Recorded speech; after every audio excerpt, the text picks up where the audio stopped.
All right. What's going on, everybody? Welcome. First off, shout out to Dad Life for coming in with the raid on Twitch. Appreciate it, my friend. Thank you so much. Let's see. Zambo, hey, how's it going? Dad Life got 2 in today from Shore. You got to pick up dinner? Or you got to pick up dinner? All right, cheers. Well, thank you for letting me know. Appreciate it. Oh, hold on. We got to deactivate and reactivate. Give me 1 sec. Or, okay, I think I know what's up. I unplugged it, didn't I? Plug that in real quick.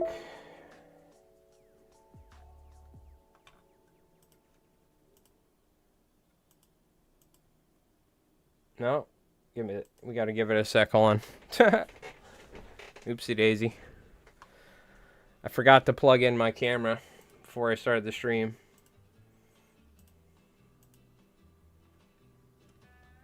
What's going on here? Why aren't we working?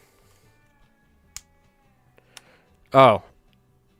God, I'm an idiot, dude.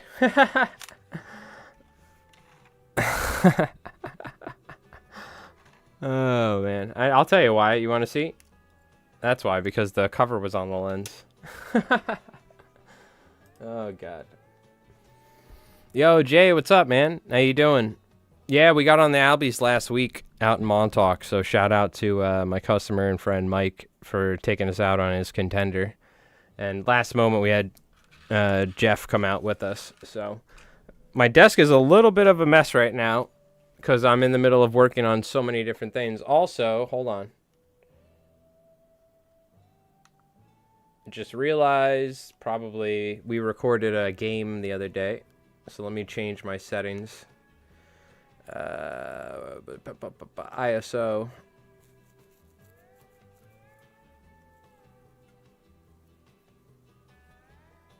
That looks good. Okay. We'll see if the autofocus can actually work with all the feathers behind it. I have a pile of feathers. I got materials. I got flies I'm gluing. I got more feathers. I got stuff everywhere because I'm in the middle of working on so many orders at the moment. But I figured I gotta do some Albie Horror-Tales, so I'm just gonna mess around with these for a little bit, and then I was thinking maybe we could take a look at some of the footage uncut from the Albie fishing. Or I'll leave it up to you guys. What we could do is, maybe we'll do this anyway. Maybe we'll do this right after we tie. I got a selection of flies from Henry Cohen. So the legendary Henry Cohen, who I looked up. Oh, not Cohen. Cowan. I'm sorry.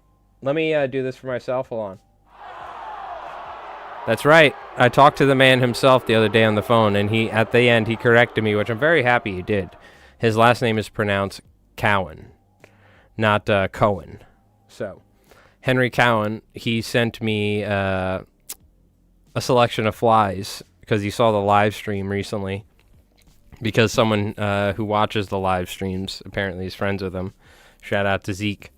So I want to take a look at the flies. We had a great conversation with him, and I want to cover his flies in tying tutorials on the channel.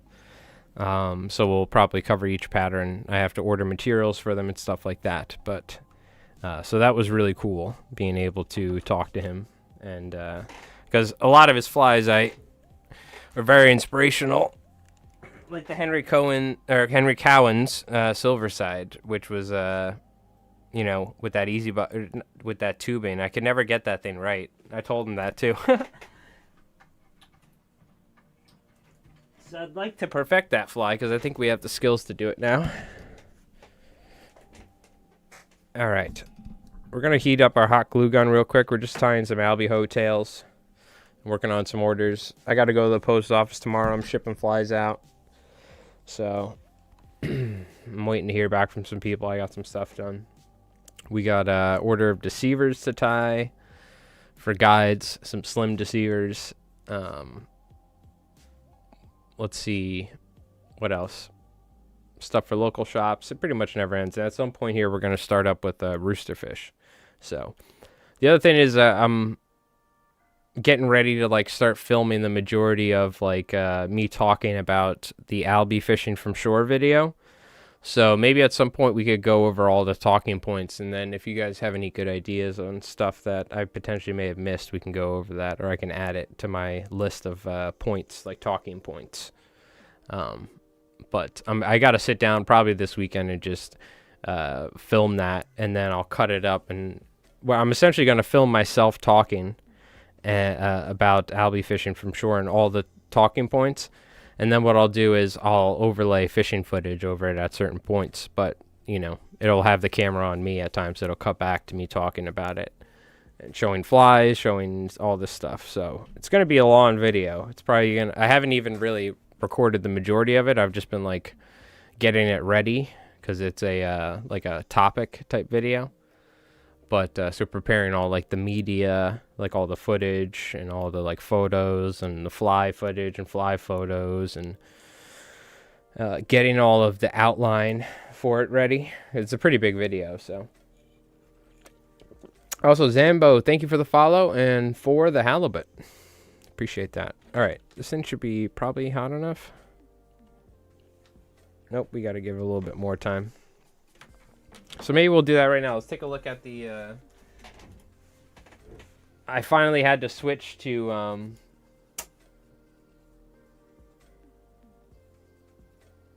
this version of OneNote will be... Oh, so do I need to switch this? Whatever. We'll do this later. Let me see here. Can I zoom in on this?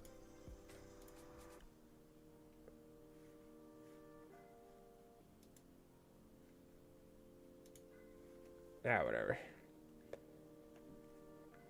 Oh, and that's not going to work. I forgot. I got to unplug it.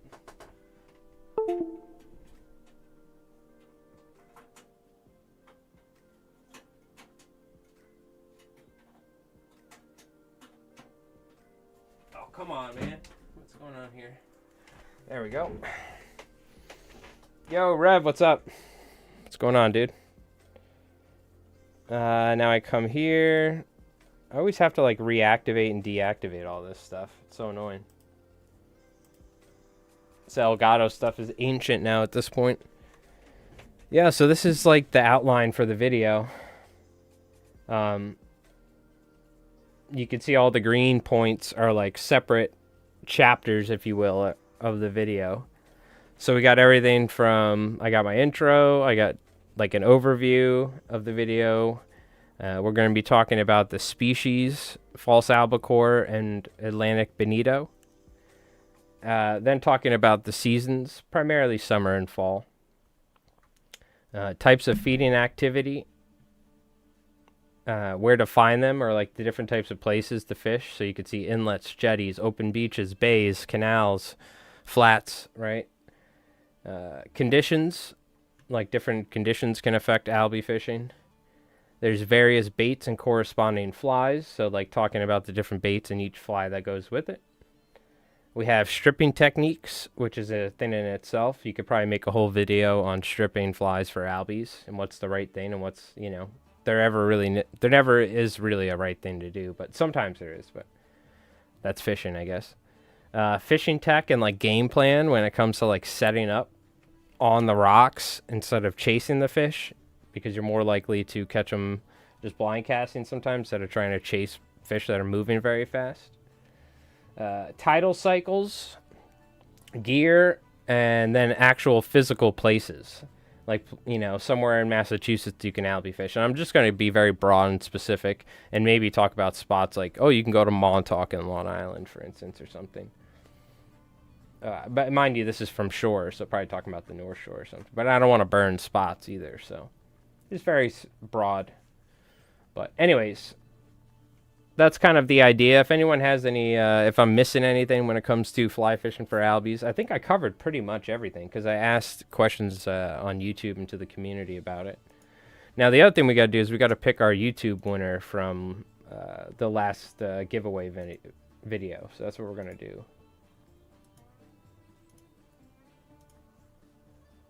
So give me 1 sec here while I set that up. It'll take 2 seconds.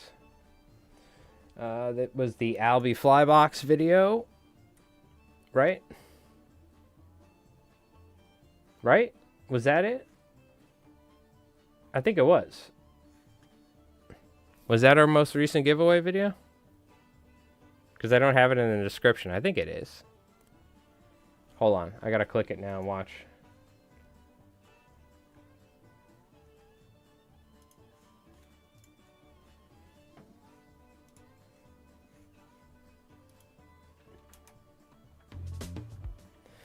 You gotta love watching ads on my own video. Fish that I've tied up and will be talking about here in this video. Then just leave a comment down below, yep, like the video, and be subscribed to the channel. So subscribe if you're new here. And subscribe if you're new here. So,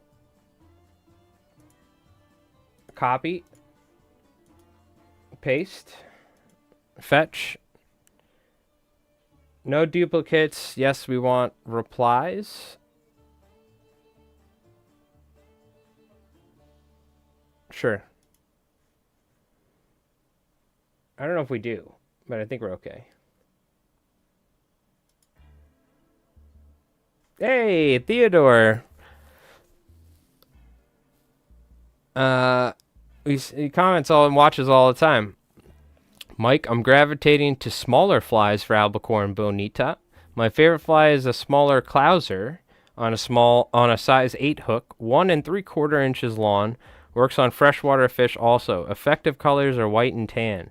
A YouTube presenter, Trout Tornado, introduced me to this pattern. Doesn't foul. Always hope I'll see an LI Flies Mike video when I open YouTube. Congratulations. Theodore Zipski. Let me write down your name here. The winner of our September giveaway on YouTube. Every month on YouTube, generally the last video of the month is the giveaway video. So congratulations, Theodore. Let me write at Theodore Zepski 8491. Okay. Very cool. Congratulations. I'll make sure I'll leave a comment later saying how I can reach out. At some point here, I got to make a specific email just for YouTube. Stuff like this. Alrighty. Very cool. Now that we got that out of the way, the hot glue gun's heated up. Let's tie some tails for a little bit. Chat, catch up, and then maybe what we'll do is we'll talk about those Henry Cohen flies. We'll take a look at them. See what the deal is. Okay. And I got a text. Apparently some fish are reported near the beach earlier today, striped bass. So I think I'm going to go probably either tomorrow morning or maybe tomorrow night or something, or at some point this weekend, and go, what do you call it? And go look for stripers in the surf. Soon it's going to get, like right now it's like, if there's a somewhat decent day, like in terms of like the surf being fishable, I should probably fish. Because it's going to be like unfishable most days because the surf is like 5-6 foot at times and you just can't fly fish. It's so what do you call it? So rough out. Let me move this stuff. So then though, we're lucky at some point in November, first or second week in November, the beaches, the troughs form and then the striped bass come really close and I can still fly fish. It still gets really rough, and that's almost why I love fishing with that Wolfram 11 weight and a sinking line, because you get tossed around, your line gets tossed around, your rod, everything. Like, you have to time your cast in between the waves. You can't just cast like every time you want to cast. You have to wait for the right time to cast, you know what I mean? Good to see the Albie Slayer. What's going on, Tony? How's it going? Yeah, when other people are gracious enough to take me out on their boat, I'll catch them, you know what I mean? Man, one of these days my boat will be fixed and we will go out and catch 100 albies in the season like we used to. I don't know if I ever caught 100, but next time my boat's working, we will catch 100. I'll tell you that much. One year, what I would really like to do is take my boat, bring it out to Montauk, and like leave it, spend money and like have it at a marina, and then just stay out there for like a month, you know what I mean, in Montauk during peak season, and every day go out, you know, striper and albie fishing, and film and make videos and stuff, and just fly tie out there, because half the people that buy my flies work out there, so I could just like, they can just come pick it up. So one day I would like to do that. I don't have the funds for it, but one year I will do that.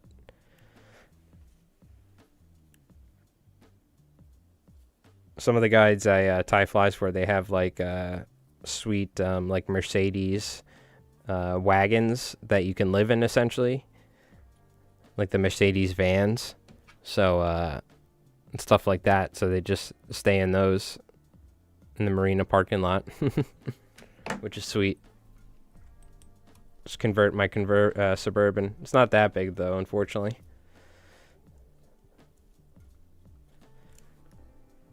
Going well? Good. I'm glad to hear it. I'm glad to hear it. Yeah, unless I'm fishing from a boat or something happens on the North Shore, but I haven't heard anything from, I don't think there's any albies coming in close on the North Shore. So unless like we can get another trip to Montauk, I don't know if I'm going to be really getting any opportunities. I will say, apparently the day after we went albie fishing, apparently they did come into the inlet close from shore, and one of the guys that we know, one of our buddies, he got one that was like 14 pounds, which I've gotten, my biggest one from those rocks were 13.5, so he beat me by 5 points, which I'm jealous of. But so apparently some giant albies came in, and they came into shore through the inlet the day after. But what do you call it? I was so exhausted and shot. So I don't know. We'll see. But I think I'm probably getting to the point to where we're going to start really focusing on bass here soon. So, and I want to focus on some of these Henry Cohen flies because they're sweet. Damn, dude, the hook got me so good earlier. The hook caught me here, and I pulled my hand, and it just like cut me so deep on my finger.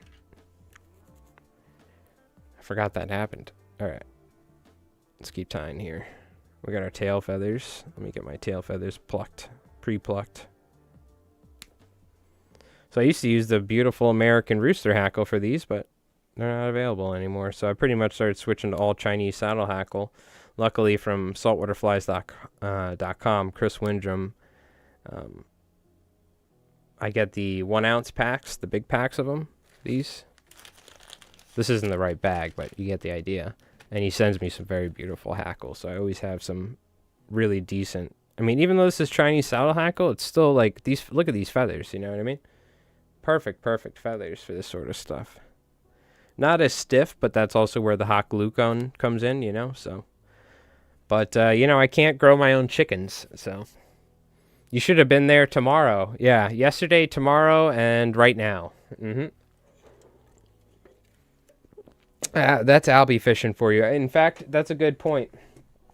I'll add that to the one notes document for my albie video. You should have been there, or you should have never left. We used to have this running joke on the rocks that, like, one of the guys that would be fishing there all day with us, he's like, oh, dude, okay, I gotta leave. I gotta go pick up my kid, or I gotta go to work, or, all right, I'm gonna leave. And we'd be like, all right, get ready. The albies are showing up. Because whenever somebody would leave after sitting there all day, the second they would, like, get back to their car and be too far to come back, the fish would pop up like clockwork. So they just wait for somebody to leave after spending all their hard-earned time there, and then the fish will show up. Not always, but it was like, it happened so much that it became like somebody was leaving, we would get our fly rods ready as like a superstitious thing. Like, they're showing up any second now. So it's funny how that works. But yeah, so we'll see. That just means I need to actually start going fishing every day. Not probably for the albies. The albies are probably winding up, especially after that storm. I mean, winding down. But the striped bass. Because I bet you there's going to be some blitzes going on in the surf. But we'll see. I'm still not like... I'm going to go, but because this is really the only time I ever get an opportunity to catch striped bass from shore nowadays, regularly, is from the beaches during the fall. Because, like, our spring fishing just sucks now, so... And I'm convinced, like, striped bass, because due to the fact that striped bass numbers are down, and the fact that right now a lot of the fish you're seeing are like just a 1 year spawn, and they haven't really had any good spawns. We're seeing like a very select year of fish that are alive. We're not seeing as many smaller fish and stuff like that, or schoolie fish inshore. I think it's definitely the cause. Because I pretty much gave up inshore striper fishing after, like, May. Because I was going every day. I was so jacked up from, like, making videos every day in February and May and March that when striper season showed up, I was ready and rearing to go. And I didn't catch a single fish in my bay during April, which I used to catch so many fish every spring there. So it was like... And it's been consistently getting worse for like the past 3-4 years, So I'm like, oh God, what's going on here? So I got to take advantage of the fall, because it seems like the best opportunities I've had in the past couple of years of actually getting like decent fishing from shore has been October through mid-November in the surf. So yeah, while I'm at it, F Maryland, there you go. Yeah. Well, we'll see. I put my vote in, or I put my comment into the ASMFC. I don't know actually how much will come out of it, but one of the reasons why you kind of have to stay in tune with all of this striped bass conservation and legislation and stuff like that, because that's what you look forward to every day after work or something. You want to make sure that they're still around. So, but anyways, we'll see. I don't want to get too hung up on that, but it is important that, we keep all that mindful. That being said, I'm still optimistic. I still really want to go fishing, like, every day. Now it's like fall, beach fishing. I'm getting excited. Break out the switch rod, break out the 11 weight. But, it was better. Used to be better. So we'll see though. Maybe we'll see. Maybe it'll be good this year. No matter what, it's always hard. Like fishing the surf, especially here on Long Island and some of these beaches where I'm at, very steep. It's very structure based. So it's generally, you'll see guys will drive their trucks and they'll drive up and down the beaches for like, and they'll make like 5 casts and then they'll move on.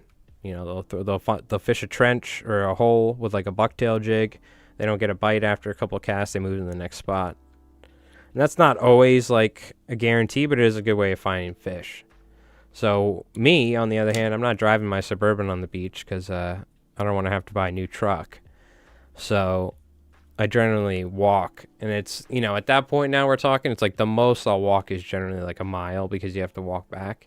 So it's more like half a mile or so. I'll walk from like one point, you know, from like this bowl off to a point and like fish my way and then fish my way back through these rips.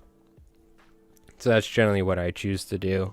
And then if I'm still up for it, I'll drive down the road and move to the next spot, you know. The other option is you drive down the road, you fish for a little bit, and then you get back in your car and drive. But it's not as good as you're missing the actual trenches and spots when you're, because a lot of times you have to, that's why they drive your trucks, because you have to like drive to the points, which are pretty far away from like where you would park, you know.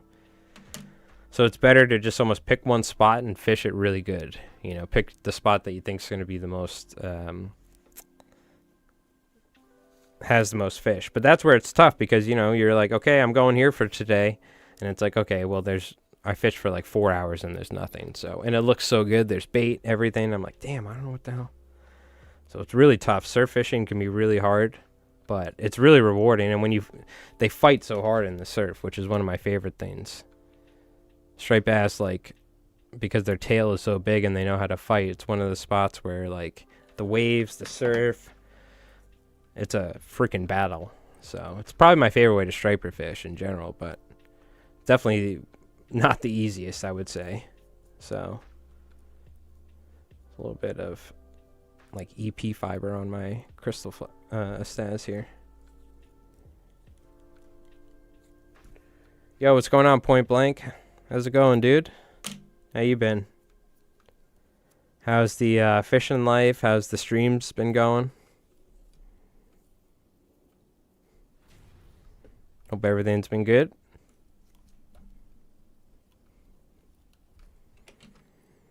Yeah, we'll probably make a video on surf striper fishing at some point. Again, you know, it's tough to make like a 20-30 minute long video about something because you need like I don't want to show the same video like, you know, over and over and over again, or the same clips. So one of the hardest things is like, you know, having enough B-roll footage and enough background footage. So I just need to film as much as possible when I go out, and I think it's going to be good fishing.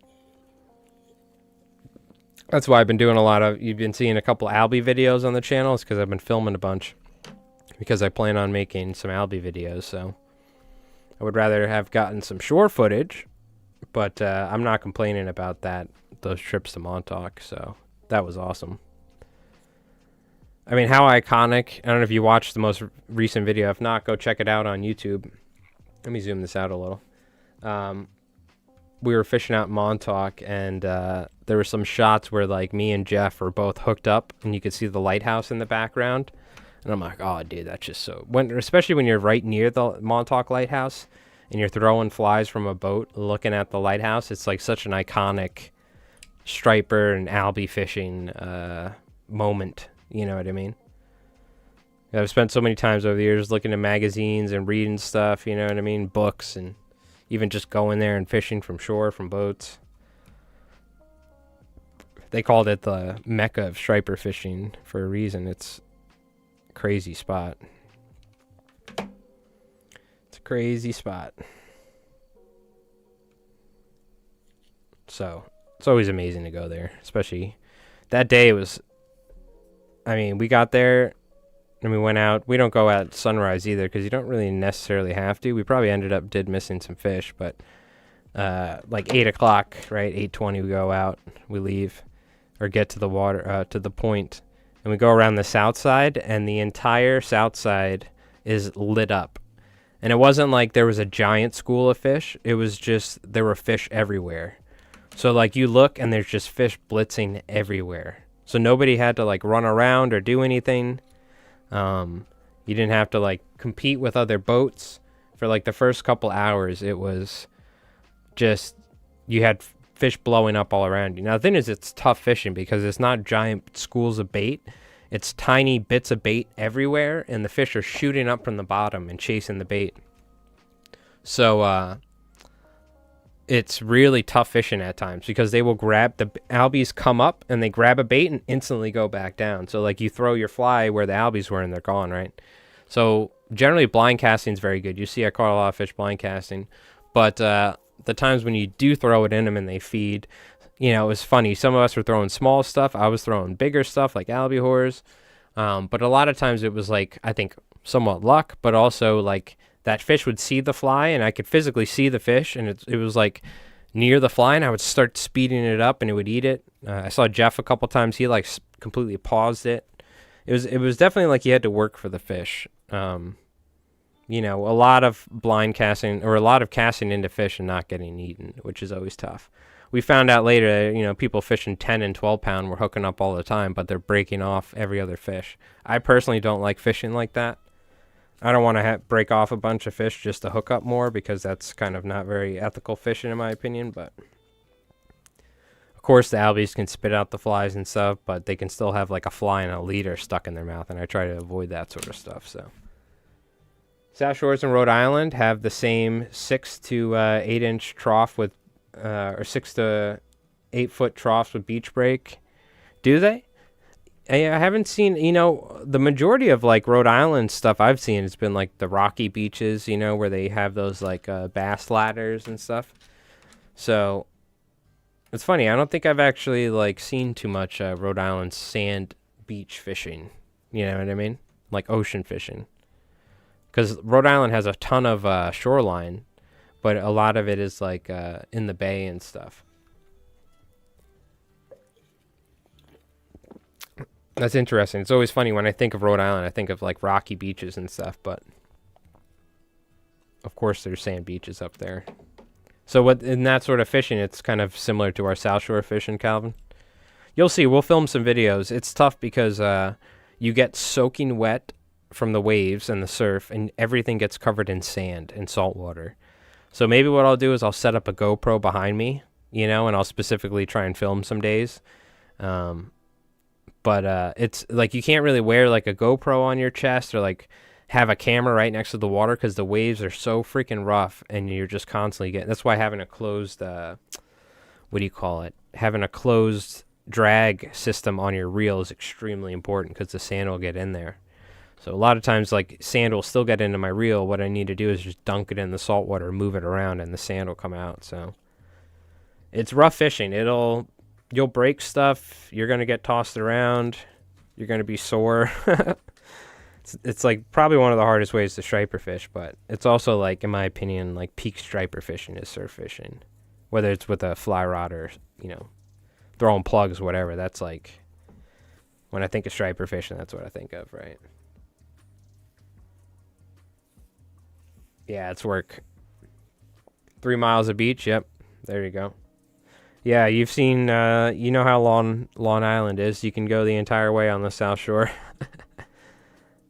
Except there's some inlets and jetties. You got to stop along the way. But, I mean, we're talking like a good, you know, I mean, well over 10-mile, 15-mile stretches of beaches you could probably fish if you really want to.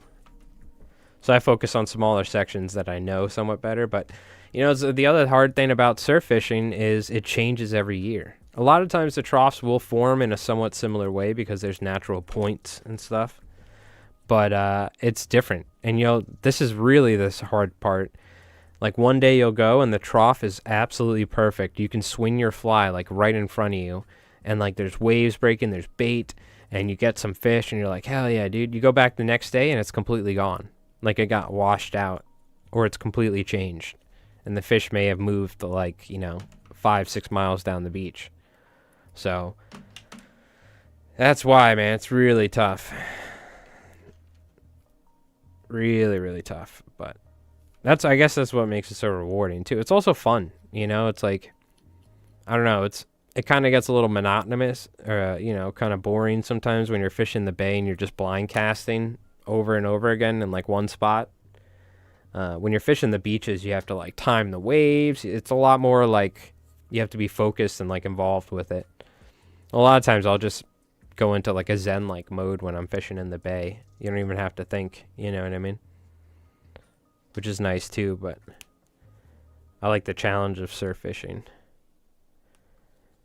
And I got a long ways to go, man. There are people that are really good at it with the fly rod and just surf fishing in general. I will say surf fishing with a fly rod is a completely different ball game than surf fishing, but it's conventional. But there are people that are way better than me at it, so I definitely have a long ways to go when it comes to improving at it. Just like a lot of other stuff. Yo, Paul, what's going on? Hope you're doing well. Yeah, I did a lot of fly tying this week. I hope you and everyone else had a great week. Got caught up on fly tying, and you saw working on some videos and stuff. We got to get back to some fly tying here. I've been focusing on albies. It is the fishing season though, so I was talking to Jay Fish recently, and he was like, "It's fishing season. Fish it up. We can always tie in the winter." I'm like, you know what? You're absolutely right. One fish is a win surf fishing. Yeah, if you get one fish in the surf nowadays with a fly rod, Calvin, that's like a pat yourself on the back. Absolutely. Yo, Dad Life, give it up. Round of applause. Thank you again. Appreciate the raid, my friend. What do you call it? Good viewer count too. Good viewer count for a raid. So keep it up, dude. You'll probably get partner at some point. But I heard you got some couple fish in. Or are you striper fishing or what? You kayaking or are you going from shore?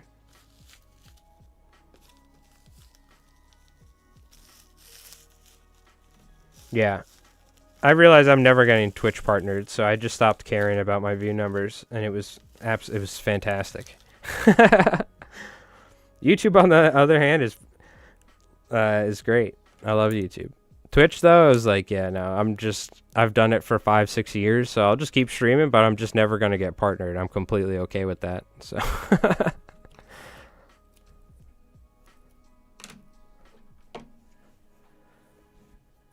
Stripers, nice. Quick surf session? Oh hell yeah, dude. Well, that's always good. That's always good. I mean, the fishing stream, if you can consistently fish and stream, you can do good. Like Point Blank, he has great fishing streams. I mean, one of these days he should be getting partnered. It's tough though, for sure.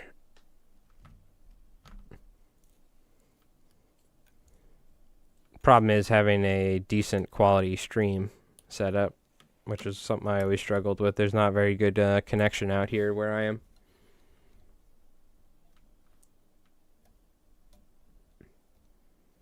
You're close. Yeah, well, that's the thing. You got to stay with it, right? I just stream for fun now. You know what I mean? Essentially.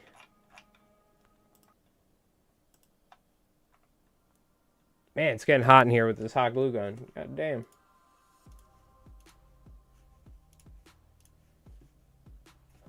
All right.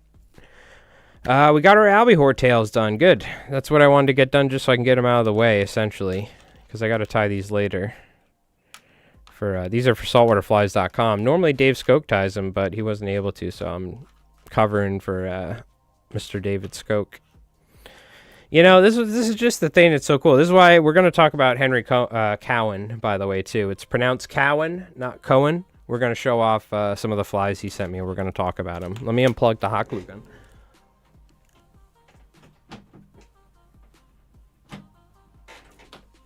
This is one of the things I want to talk about. Is like growing up, looking at saltwaterflies.com every day, reading the books about, David Skoke, going to fly tying meetings and having a speaker, Mark Sadati, come, or going to fly shows, or reading articles in Saltwater Fly Fishing Magazine by Henry Cowan, And then years later, I'm hanging out with these dudes or talking to them, so it's just so cool.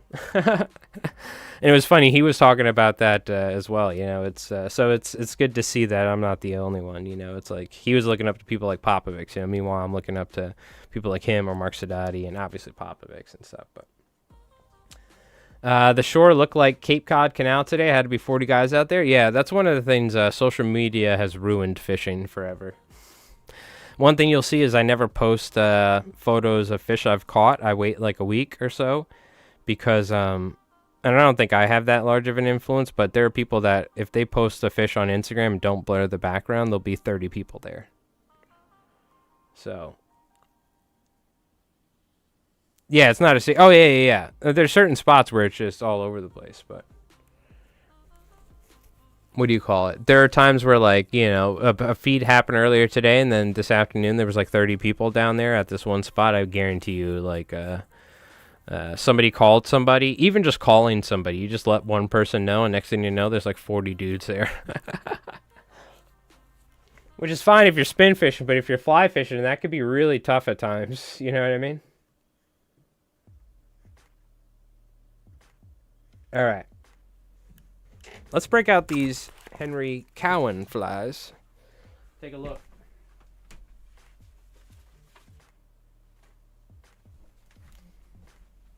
All right. Let's see what we got here. We'll save that one for last because that's like the absolute coolest. The big boy. Let me see. Is my camera right? Yeah, we're on HD. We're not on 4K. We're set to 1/250th of a frame. Yeah, we're good. I recorded a whole battle report at 1/25th of a frame or whatever, or the shutter speed or whatever it was. I don't even know what the settings mean half the time on this camera. I just know what to set them to. And meanwhile, I had it on 24 frame per second recording. So it, like, technically it was not compatible, but somehow it like came out okay. And I realized after, I'm like, oh my god. But this is the Roadrunner.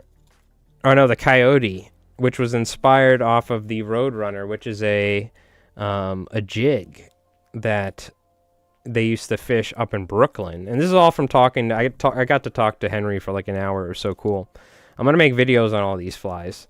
So I may talk to him more. Maybe even have him, like, you know, do have a little guest appearance in a video or something if that's not too much of an issue. But this fly was essentially mimicking bucktail jigs that they used. And it was like, he was saying the fish, there'd be like 10 dudes fishing a seawall in like Brooklyn or somewhere, right? Or Queens. And nobody would be catching them. And there was a jig called the Roadrunner that had a blade off the top, or a blade off the front, right? Kind of like a largemouth bass sort of lure, like a spinnerbait type thing. And every time he used it, he would catch them. And he would like give it to his buddy, and they would do the same. They would catch him, sort of thing. Or it would just seem like that was the only thing that made a difference for the bass. So he essentially used that as inspiration for a fly, and he used a Clouser minnow. And the Clouser minnow style, right? We got our lead dumbbell eyes. We have monofilament with a piece of rabbit strip to stop it from fouling. So the rabbit strip's got that action in there. And it's just a basic Clouser. There's not even anything on the belly, probably to not interfere with the fly turning over properly. And what you have here is you have this ring.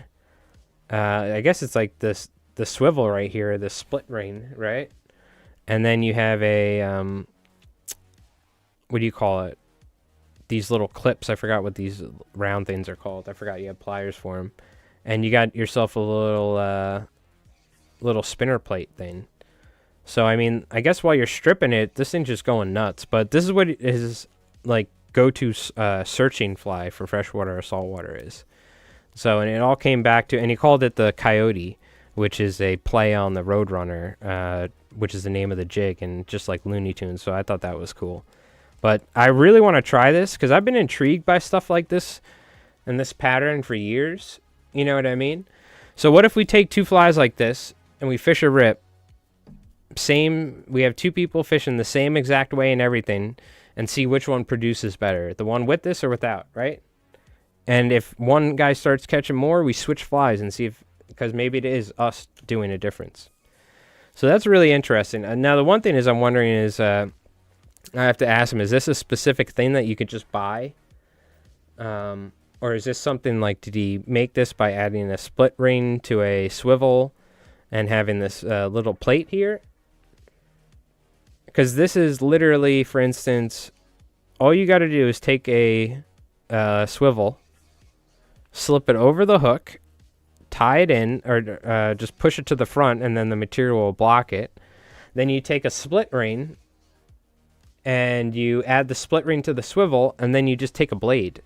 Where do you get the blade? So this is where we're going to find that out. I don't know where he got it or which one, but this is what I'm assuming we're going to do. And the cool thing about this is that we can probably mix and match. I'm assuming you can take the split ring and change the blades on the fly if you wanted to. Pun not intended. That's Lure Parts Online blog. We want Lure Parts Online. What is this?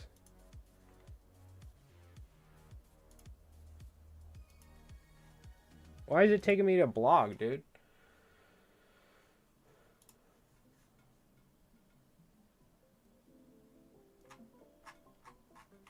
What? Where's the actual website?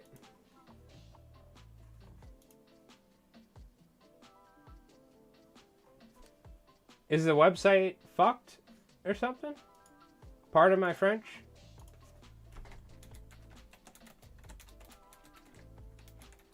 Every link for the website goes to the blog for Lure Parts Online. What's up with that?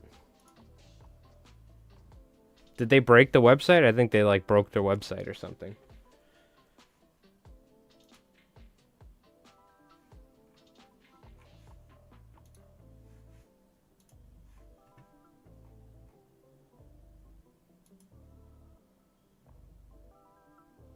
LurePartsOnline.com/lure making?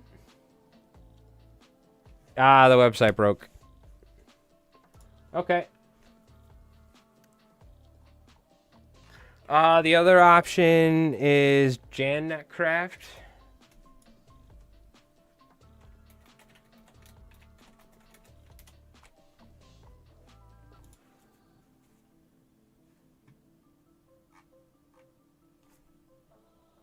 Page not found? What? Okay. It's like every website broken? What the hell's going on? These are places that I used to buy materials, and I still do from time, because if you buy a bulk amount of material, it's like way cheaper. I tie same fly, but use MO. What's MO, Jim? Also, how's it going? Okay, so here's where you get swivels and snaps and all that, or the stuff, but where's the blades? Spinner blades. Ah, here we go. Yeah, so I'm assuming he used he picked a blade of the right size. So this is where the cool thing, and this is what I think you could do. You could buy a bunch of different blades, right? And then you swap them out on the water. You keep a pair of those little pliers that you use.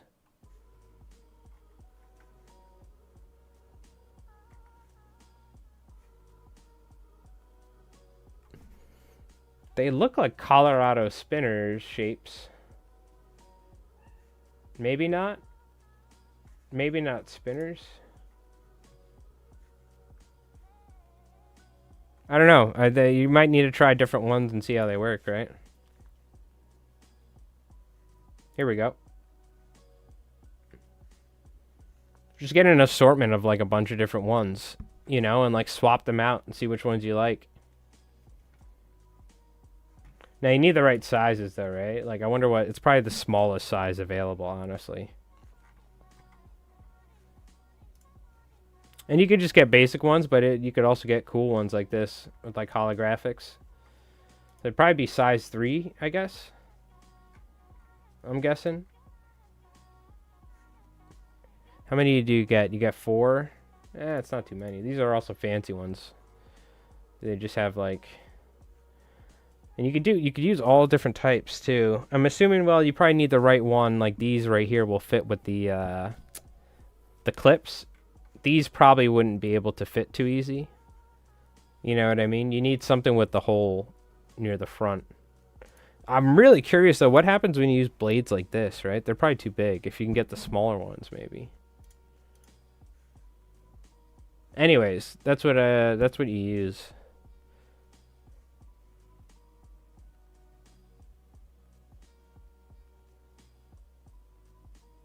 The other thing is, do they have fluorofiber here? No.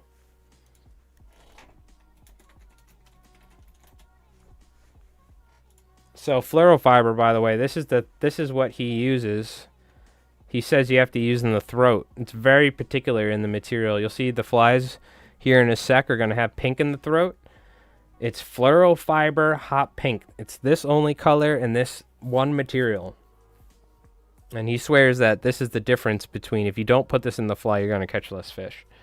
There have been times where they were both fishing, and him and his buddy, and the only difference is one had pink, one and without, and he was convinced it made a difference. So I'm really curious. I want to tie 2 flies, one with the hot pink fluoro throat, one without, and see which one catches more fish. Specifically this color, not the cerise or nothing. It's this hot pink. And he says, in particular, when you take it in your hand and you turn it side to side, what happens is it goes from pink to reddish to orange to yellow. It's like to purple. It's all these different colors are in this one color.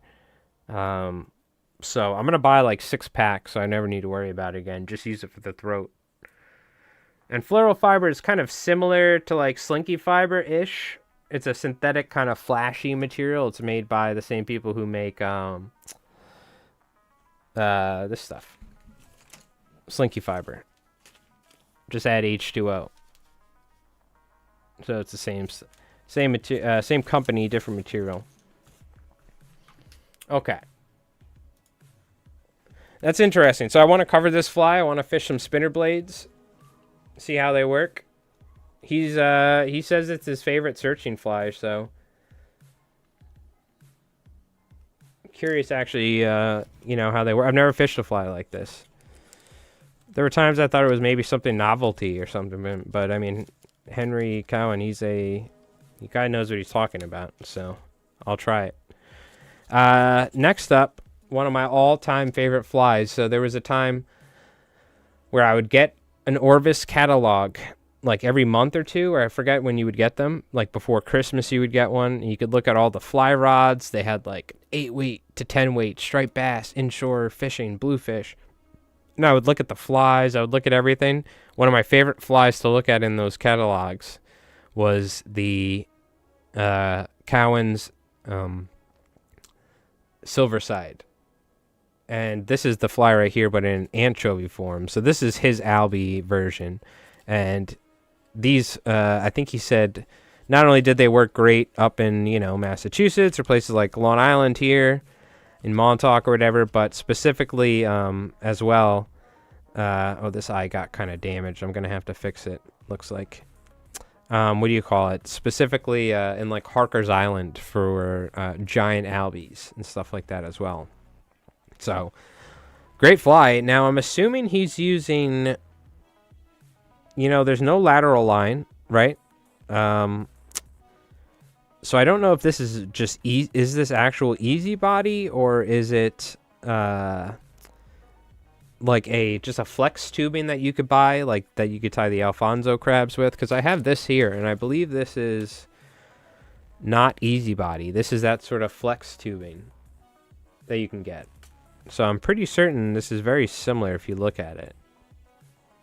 Now, Easy Body is similar too, but I got to see what exact sort of tubing he uses for this fly. Same fly with mono extended out the back with spinner blade, superline strip paws. On the paws, it drops with the spinning killer fly. So you stick the spinner bait off the back is what you're saying? That's interesting. We'll have to try that too. So is it the mono running off the back of the fly with the spinner bait hanging below? It's pretty interesting. Yeah, so very cool fly. One of my favorites. The Silverside version is still my favorite. I love this too, but that classic olive over white Silverside version that you see in Orvis, it just will always be one of my favorite flies. And I can never tie them right, so we're going to have to master this fly. Very cool, though. Very happy. It said 1 inch to 3 inch. So, and he wanted to note, this is just a surf candy. That's what he said.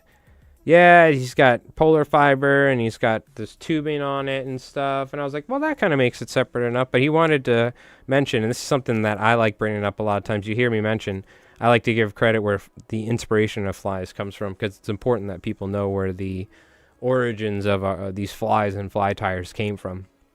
And he wanted to mention Bob Popovic specifically inspired this fly. So, with the surf candy, because obviously Bob Popovic's the legend, the most influential saltwater fly tyer of all time. All right, now, you know what? Let's take a little break. We have another fly I'm going to just mention, tied on a jig hook with a scud weight. He said it swims like this, side to side darts. Now, this is probably the thing I'm most intrigued about, because being able to have a fly that darts side to side with a pop and stop retrieve, he's saying, so you like strip it and then wait and it darts, and then strip it and wait and darts. If you can consistently get that sort of action in a fly, that is huge for striped bass fishing. So we're going to take a look at this fly in depth. I haven't even taken it out of the bag yet, but we'll take a look at that. And then this is a 3-time IGFA world record holder right here. The Magnum bait fish. Cowan's Magnum bait fish. And also, they were caught by a guide here on Long Island who I tie flies for, Brian Gould Art. So that's pretty, it's such a small world. It's funny how this works. I end up tying flies. And he mentioned, he's like, oh, you probably don't know this guy. I'm like, I know that guy. I just met him. I just went and saw him a couple weeks ago. So it's funny how that works. You know what I mean? But anyways, we're going to take a quick little break. I'm just going to, now's a good time, chat. Stand up, just stretch real quick. I've been sitting down for a little while. I got to do it for my back. And I'm just going to grab a, fresh seltzer. And we'll come back and we'll talk about these other two patterns. And we'll probably tie something after we talk about these, because I'm pretty inspired by these Cowan flies. So you just started using Flash and Slinky in the surf candy ties? Yeah, that's something that this is what he ties that with. Flash Slinky. Now, you mentioned you can use all sorts of stuff, because I don't think this actually is Flash Slinky right here, because there's no Flash mixed in. It looks like just Flash Boo. But he mentioned this is like Flash and Slinky is what he ties the Magnum bait fish with, for instance. And I was actually tying some for somebody, and they were like, oh, you know, I'm like, look, it's very similar to this right here, which is Slinky fiber, which is SF blend, which is Slinky fiber mixed with angel hair or you know, a similar type material. I will say the Flash and Slinky, probably, it's more like thinner pearl Flashaboo it has mixed in, so it's a thicker Flashaboo. So it's, if you want like a little bit more of a bolder flash, this is a little bit more subtle. So I do want to pick up some of the Flash and Slinky. It does have its own appearance to it. You know what I mean? But all right, we're going to take a quick little break. We'll be back here in just a moment. Don't go anywhere, chat. We'll take a look at probably the two, arguably the two most interesting flies we got from Mr. Cowan here. And what do you call it? We'll probably tie some more flies too. So, all right. That being said, let's watch the Albie highlight. You know what? I think we got enough footage. We could probably make a new Albie highlight one of these days. So we might need to. You know what I mean? I think it's probably due time here soon. But anyways, we'll watch it because it's fantastic. So we'll be back in just a moment.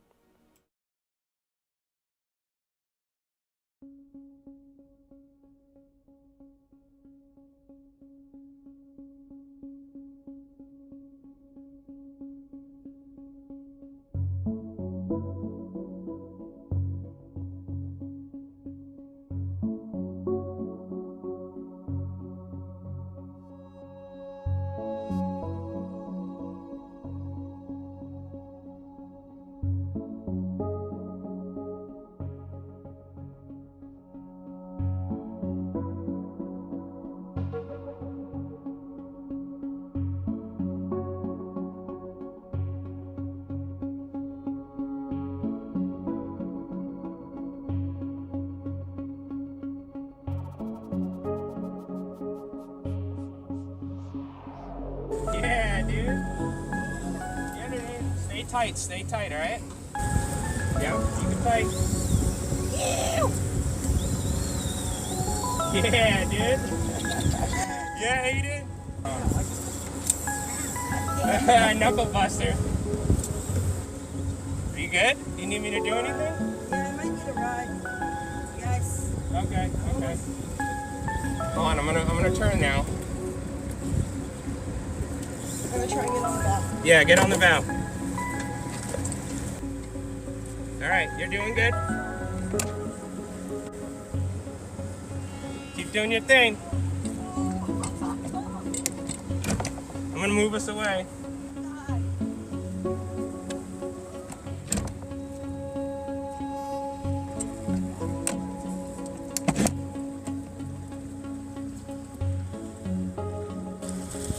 that a little one? No, that's a nice one.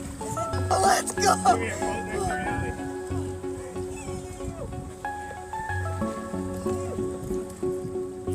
Good job. That's sick.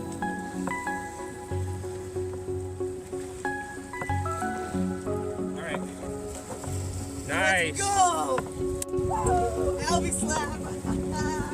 Good job, dude. Yee yee!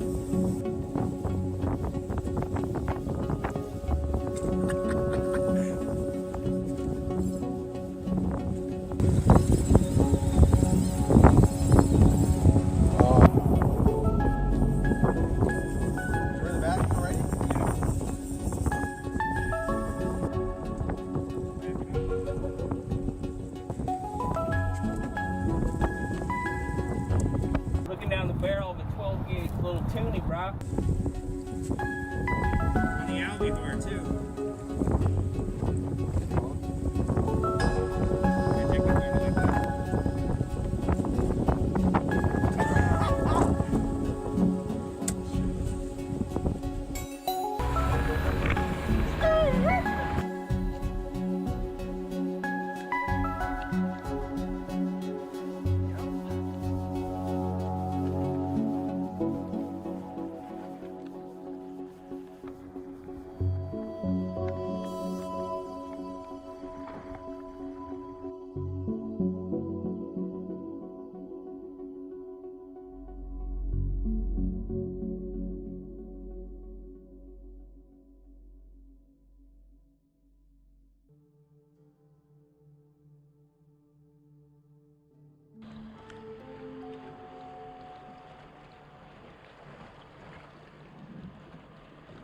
Oh my god, dude!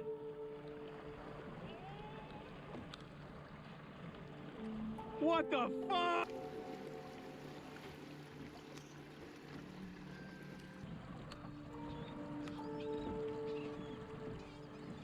Woohoo!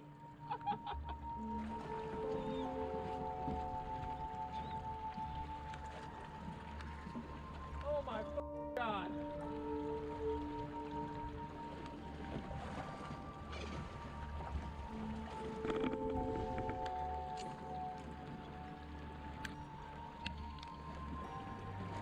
Yep.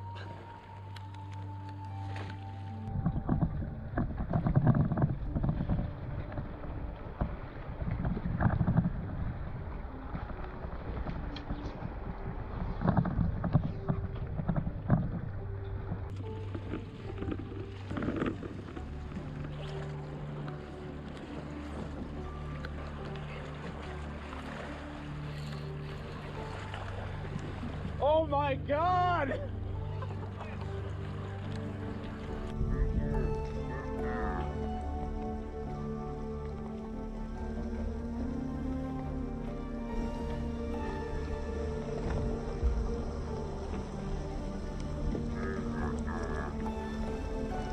I gotta turn the boat so I can cast.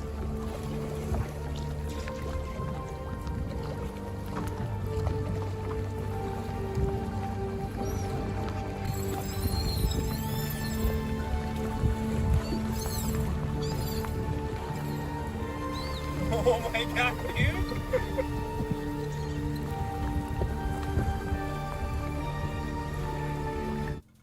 Alright, we are back. Can you count how many times we say "oh my god" in those Albie videos? it's like we must say it like every 5 seconds. When you see all the fish blowing up all around you. It's crazy.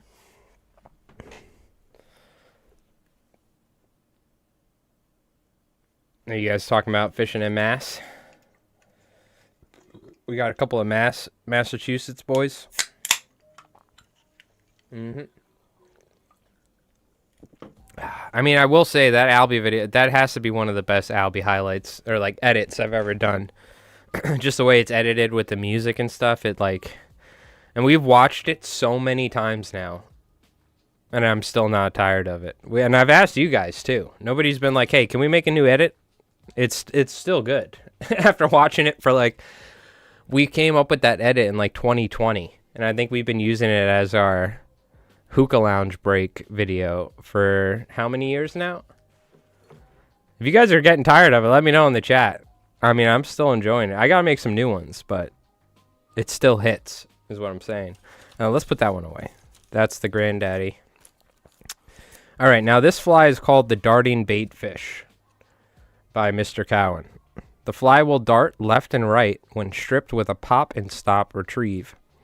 It is keel weighted. Now he specifically mentioned something called a scud weight. You can buy something to tie scud flies, I suppose. And it's a weight, and I think I know it. Let's first off, we'll Google it before we get too involved. Here. Oh, these must be like somewhat recently tied-ish or something, because they're kind of a little sticky. So we have I believe either a Tiemco or a Gamakatsu jig hook, and it's a 60-degree, which I'm certain. Now this is something, when you have a fly that swims like this, everything matters. The amount of material matters, where the weight is matters, the eyes, everything affects the way the fly swims when you have a fly that swims in a particular way like this. So it's very hard to replicate, and I was talking to him about this. This sort of stuff's I'm very curious about this. We actually need to fix it. Some of the threads coming off. So we're going to do that, because these flies, I'm not fishing them. These are like archival flies. I have a collection of flies I've shown you guys before from different fly tires, and I usually keep them as like a backup. Or not backup, I keep them as like, you know, for the future one day. So I'm actually going to throw some thread on here, because this is kind of loosening.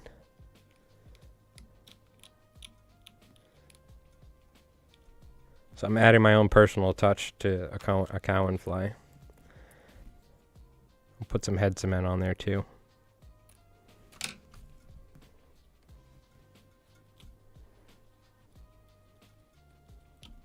There you go. It's not as pretty, but this fly isn't getting fish. This is for history's sake. Yo, what's going on, Sandman? How you doing? Just gonna apply a little head cement. We could try and tie this, Calvin. I don't have the right jig hook. I don't have the right weight. We can attempt it, and then I can see how it swims, and we can work our way up to it. You know what I mean? The other thing is I do have these special hooks that I've been meaning to use. We bought hooks for spin fishing that I wanted to attempt something like this. So I've been always intrigued by this. Now, mind you, the hook comes, it bends, and it goes like that, right? So there is a scud weight you could see right here. And he wraps all of his lead weight with body braid, which is nice. I don't think the fish care personally. I never cover it up. But he does that with all of his flies, which I think is a nice touch. So you have the body material tied here, probably V-tied, pretty sparse as well. This isn't my fly, Sandman. This is tied by Henry Cowan. We were lucky enough to have him send us some flies. He saw the live stream, and we got in touch, and we were talking to him. And so we were lucky enough to get a couple of flies that he sent us. So, but that's a scud weight right there. So let's look up the scud weight. We can try and tie something like this. We're probably not going to get the same thing, you know. Yeah, no, definitely not fishing them, Paul. I have a tackle box with flies that I've collected over the years from really fantastic tires. Some famous, like Henry Cowan, Mark Sadati, all these amazing tires, David Skoke, right? But then I also have flies from guys that I've just met on the jetties that were cool dudes, and I keep them sometimes because I'm like, this is a sick fly, you know? It's a little piece of history, if you will, right? So let's take a look here. Fly tying. Scud weight. Here we go. Jay Stockert has them.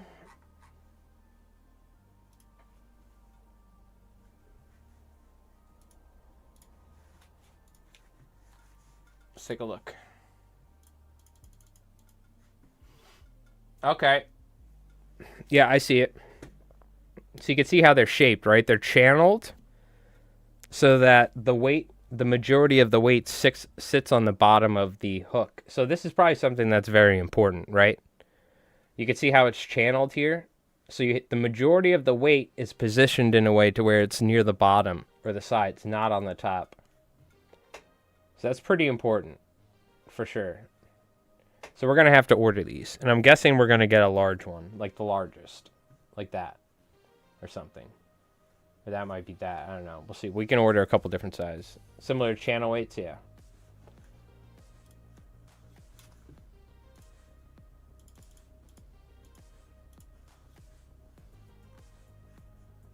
$10 pieces, $7. All right, not bad. Whatever. It's all right.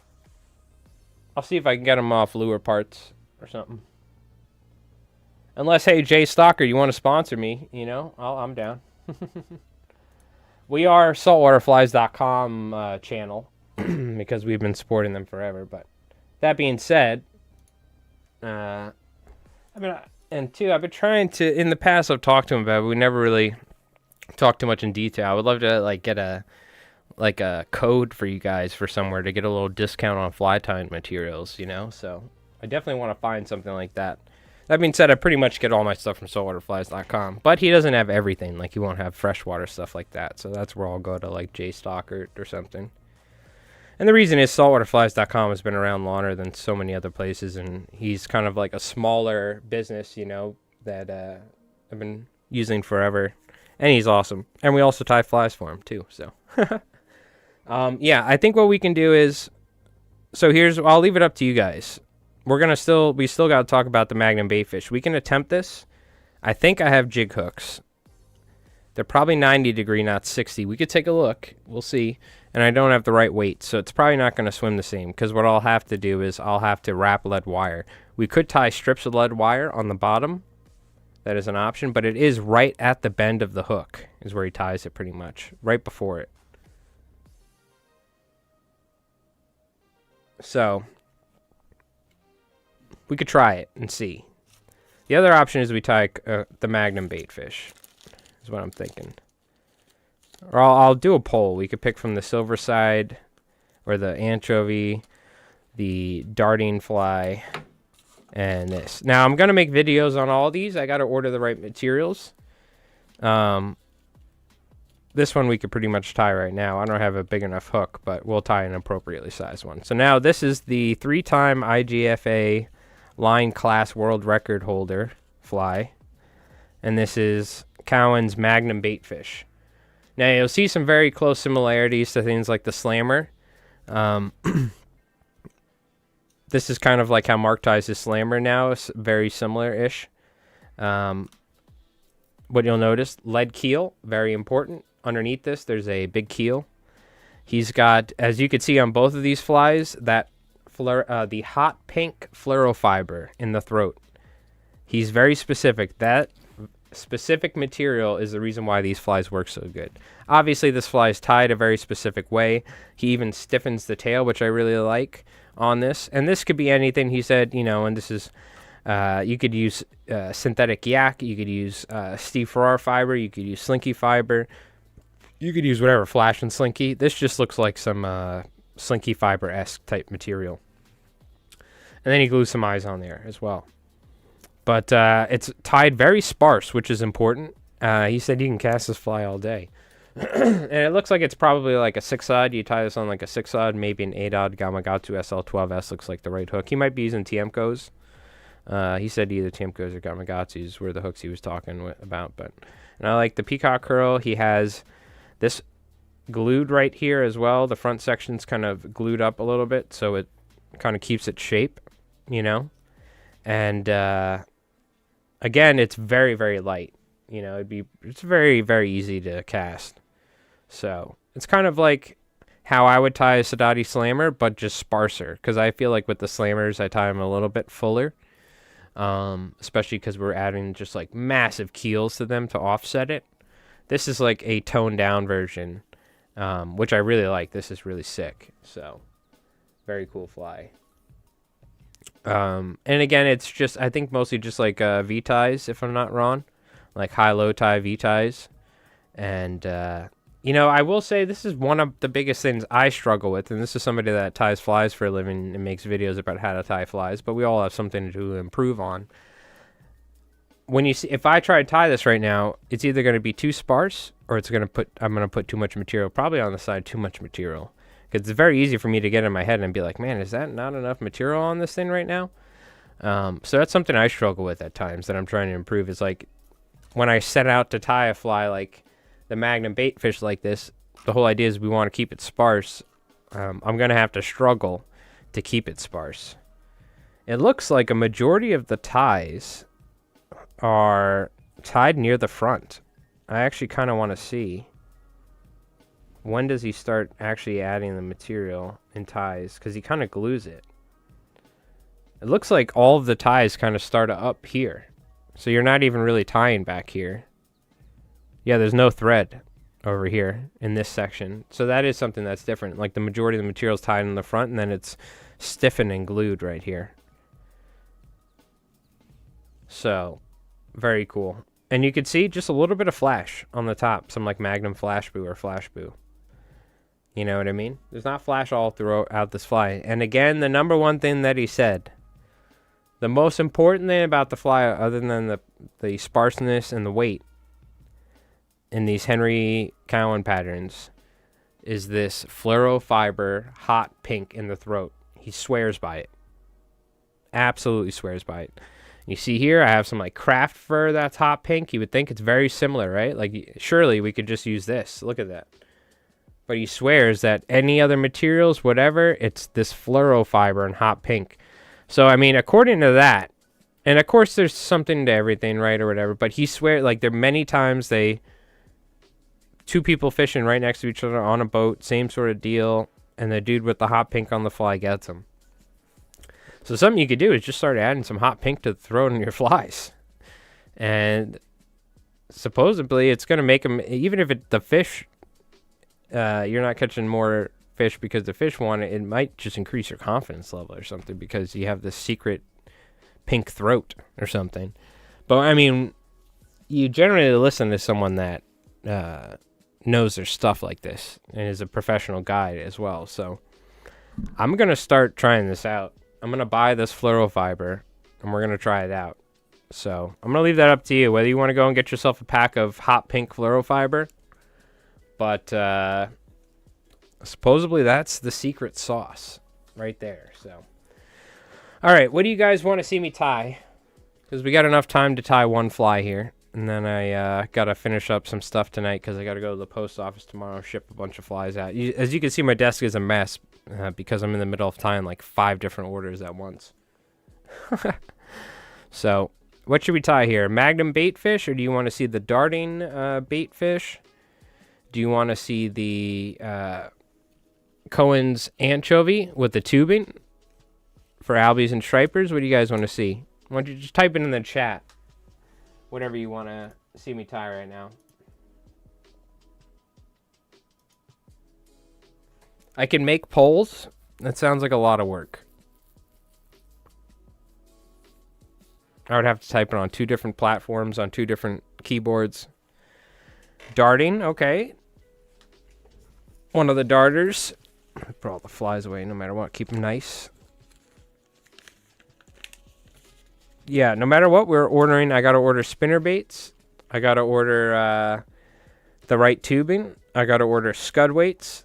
And I got to get some of the right material for this. But we'll make videos on all these. I do want to tie some and fish them first. Make sure I have them tied correctly before I just make a video on it.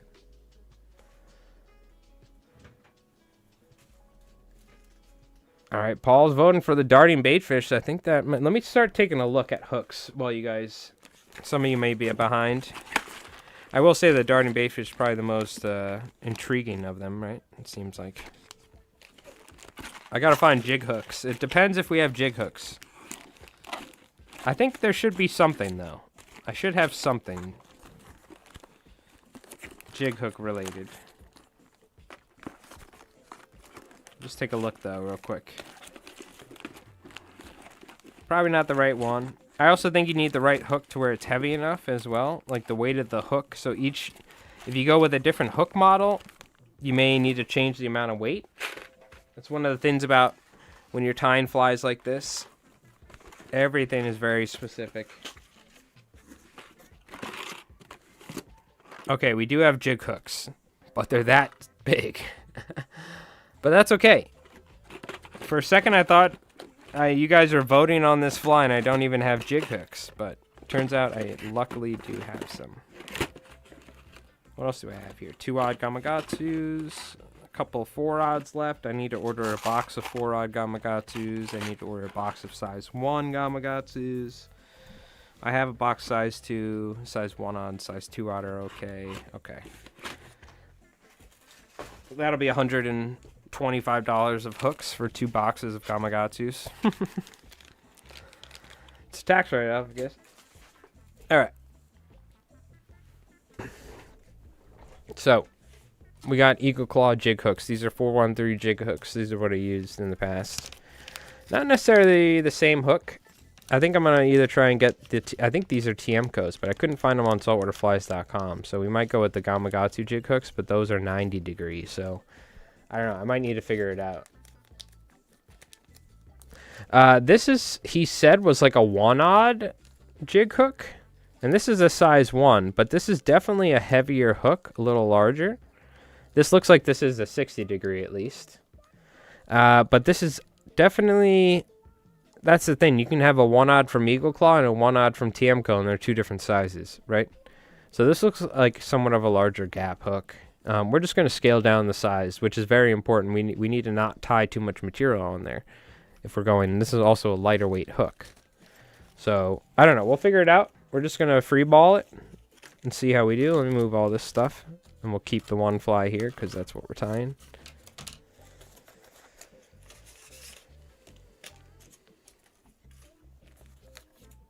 Arex have 60s? Okay. Yeah, he said this was a TMCO or a Gamakatsu. So, it's a darker finish. So, it could be a non-fly hook Gamakatsu. I don't know if TMCOs make dark finish hooks. They very well may, though. I never fished with TMCOs over the years, much.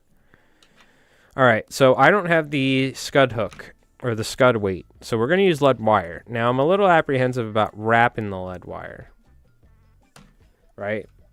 Because it seems like the majority of the weight on the way it's tied on that scud hook thing is different. Now, is this 0.035? This is 0.25. Good, because it's easier for me to work with. You know, there's 2 options. Either we tie strips of lead wire. Oh, let's get the camera set up. My bad. We were set up for something else.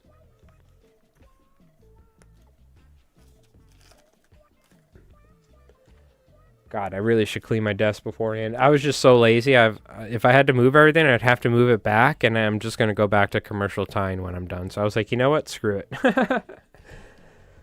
His flies look incredible. They do. They very much do.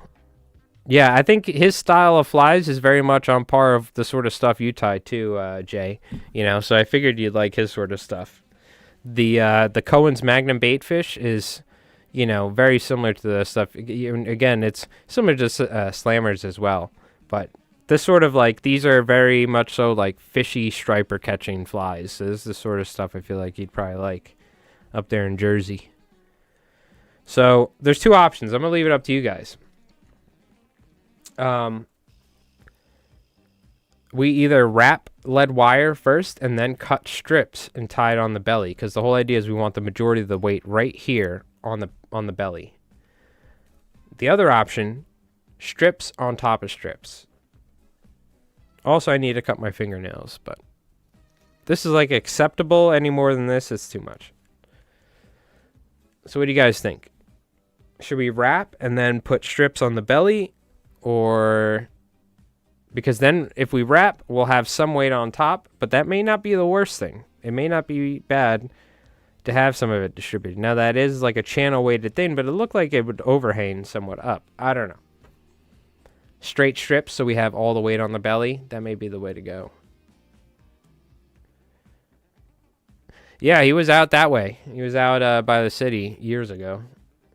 Now he's out in Cali.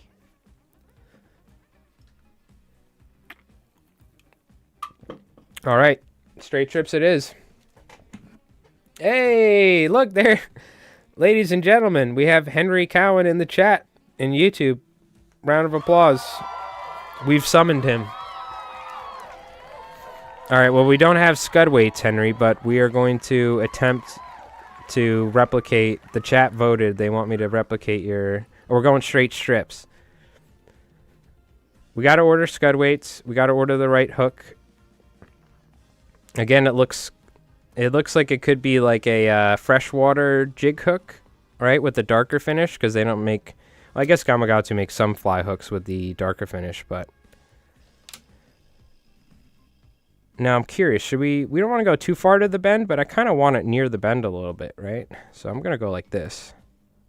Let's see how wide we can make this. We're going to go straight strips because we don't have a scud, a scud weight. So, yeah, I was just showing them the flies you sent me and talking about them. And they were all amazing looking. Unfortunately, we don't have any pink fluorofiber. That's going to be coming in the mail, so it won't be the true darting baitfish till we put that on there, but we'll go with some of this Rainey's Crafter instead, just because I have it on hand. So let's try, again, I don't know if there's enough weight. I'm almost thinking we go 3 high. I mean, this is, at this point, we're getting similar size to the scud weight. Looks like that scud weight really is nice and compact with the way that channel is, though, and the way that it focuses the weight. So, again, this is something that we were talking about, but chat, and I was talking to Mr. Cowan about, but the, like, with these flies, it's, and trying to get very intricate or very specific movements out of flies, like, if you tie them slightly different the next time, you may have a drastic change in how it swims, for instance. So, adding 3 more strips could have a huge, could drastically change whether this actually swims like this or not, We might need a little bit more weight. The further back the weight, the easier the jackknife movement. Yeah. Now, that's always the thing, right? Is trying to, like, find the right amount of weight to where it's like easy to fish and castable and not too bulky, because like obviously ideally the more weight you could put back there, the more drastic the movement will be, right? Go big or go home. Wrap with strips. Okay, cool. Yeah. You can always tie in heavy mono extensions off the rear and wind the 305. Yep. Oh yeah, we talked about that. Yep. I wish my good friend that I stopped talking to probably in high school at some point because he moved. In middle school, I got one of my friends addicted to fly tying and fly fishing. He didn't even really fly fish that much, but he just got super into it. First off, he got a copy of Ken Abrams' The Perfect Fish, which I never could afford. And he probably, God knows, he got out of fly tying, because we were all just like hanging out in high school and smoking weed and whatnot. So he probably, like, God knows where that book is. I wish I still had his number. I would get that book from him. But the other thing is he has a Mark Sadati, the original Mark Sadati fly with the wire hanging off the back on the mono. And I don't know if he probably still, I don't know if he would have it or what, but Mark gave that fly to him, and I got the synthetic slammer. But I always wonder where that original prototype was. I'll tie 2 more tiny strips because I kind of like going pyramid style with weights, but yeah, I wonder where what my buddy Joe is doing. That was where I honed my fly casting skills, was in his yard, though, in the grass. We would have competitions. We would set up like little rings, like a hula hoop, and you'd try and get your fly in there or something, or we'd set up, like, there'd be like a leaf, and we would see who can get the fly closest to the leaf. And the other thing is we'd strip all the fly line out and try and cast all the fly line.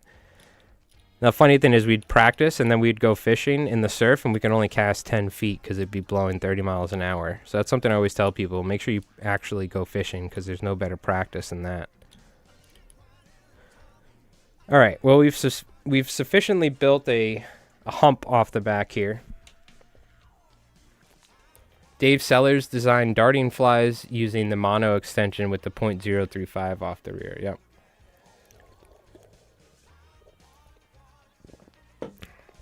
Very cool. All right. So, we got to put some body braid on here because we're going to follow this as best we can.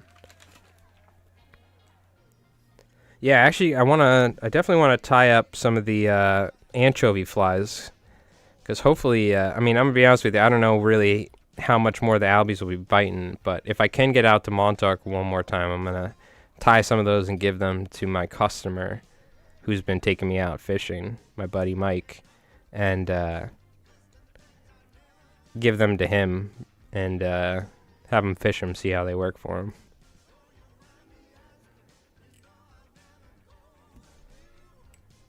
There we go. Cover that up. I like that you cover up the lead wire, by the way, in the Magnum. I mean, in the Cohen's bait fish and this with the body braid. I'm too lazy to do that in most of my flies, but it is a nice touch.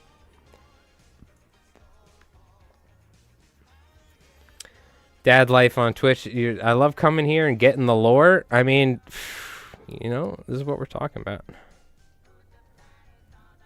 We're not always lucky to have the creator of the fly be in the chat, but every once in a while. So, all right, let's take a look here. So, unfortunately, I don't have any olive. Well, I do have a little olive, but I actually need to use that for an order. So, we're going to use some other colors. I have a bunch of Steve Farrar fiber next to me. That's what we're going to use, Steve Farrar fiber. Very similar. Now, is this Steve Farrar fiber, Henry, or is this something else? Because there's definitely some really stiff fibers in here. Sometimes you can get, I should say slinky fiber. Sometimes you can get slinky fiber where some of it's softer in a pack, and then in the pack there's also fibers that are way thicker and have this kind of stiffer appearance. Or is this something like kinky fiber? Because it almost feels like it's a slightly different material than slinky. But it very well could be. Sometimes you'll get slinky fiber packs where they're different from one another. Same thing with Steve Farrar fiber. Now I have Steve Farrar fiber here that's pre-mixed. So I think we'll probably just use that because I'm going to be lazy. I also have some slinky fiber, but I have way less colors in slinky as opposed to Steve Farrar fiber. So let's see what we got here. What colors do we want to go with? Excuse me. I have black. I have yellow. Let me put all the colors out and we'll take a look. I'll let you, chat, vote on what colors we should go with. I'm in the middle of tying kinky muddlers, Johnny King flies. So we got chartreuse, we got pinks, we got blue, we have yellows, we have black, we have brown, we have a little bit of tan, and that should be it. I think those are all the colors. I may have a pack of gray somewhere, but I think, yeah, I do have a little gray. Here's some grayish color. There was a point where I was buying any color I could that relatively looked like tan or gray because I tied like 300-400 kinky muddlers for all the guys going to Baja, like every single dude going with Rise Fishing Co. Oh, you guys can't even see the colors. My bad. Anyways, bunch of different colors. Greens, yellows, grays, browns, blues, pinks, blues, chartreuse. What colors should we use for the top? No, it's either slinky or kinky. Oh, okay. Or crystal flash. Just add H2O. Yep. Gotcha. Yeah, I got my slinky fiber here.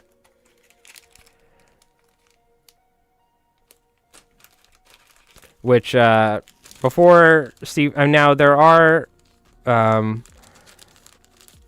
pretty certain that for SF blends, it's literally just slinky fiber mixed with like angel hair or Win and Flash, right?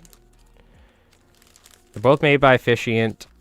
When Steve Farrar was first writing an article, or in, what is it, that fishing club that's in Jersey, they had a website where he had articles on it, and he was mixing this. I remember seeing Mark Sadati back I have an original slammer from when he first started doing this, and everybody was blending slinky fiber with angel hair, for instance. And then they just started pre-packaging it in SF blend. But I'm almost certain it's the exact slinky fiber material, just pre-blended, because it's both the same company. I don't think it actually physically says it on the pack. It just says SF Steve Farrar blend. I feel like back in the day, did it say it was slinky fiber and flash? I don't know, maybe not. Maybe it was always this packaging, I think, now that I think of it. All right. Highly recommend listening to all of Henry's interviews on podcasts. I'll have to check them out. Look up Sellers SST. Let's take a look.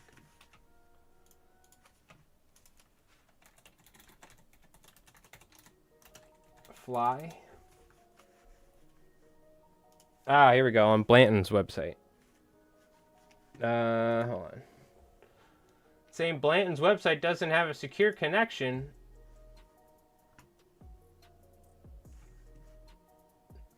Oh, Blanton might need to like upgrade his website or something, because it's giving me like a warning that attackers can see information on there and stuff. Let me go back. I feel like we were just looking at Blanton's website not long ago. Here we go. Seller Striper teaser.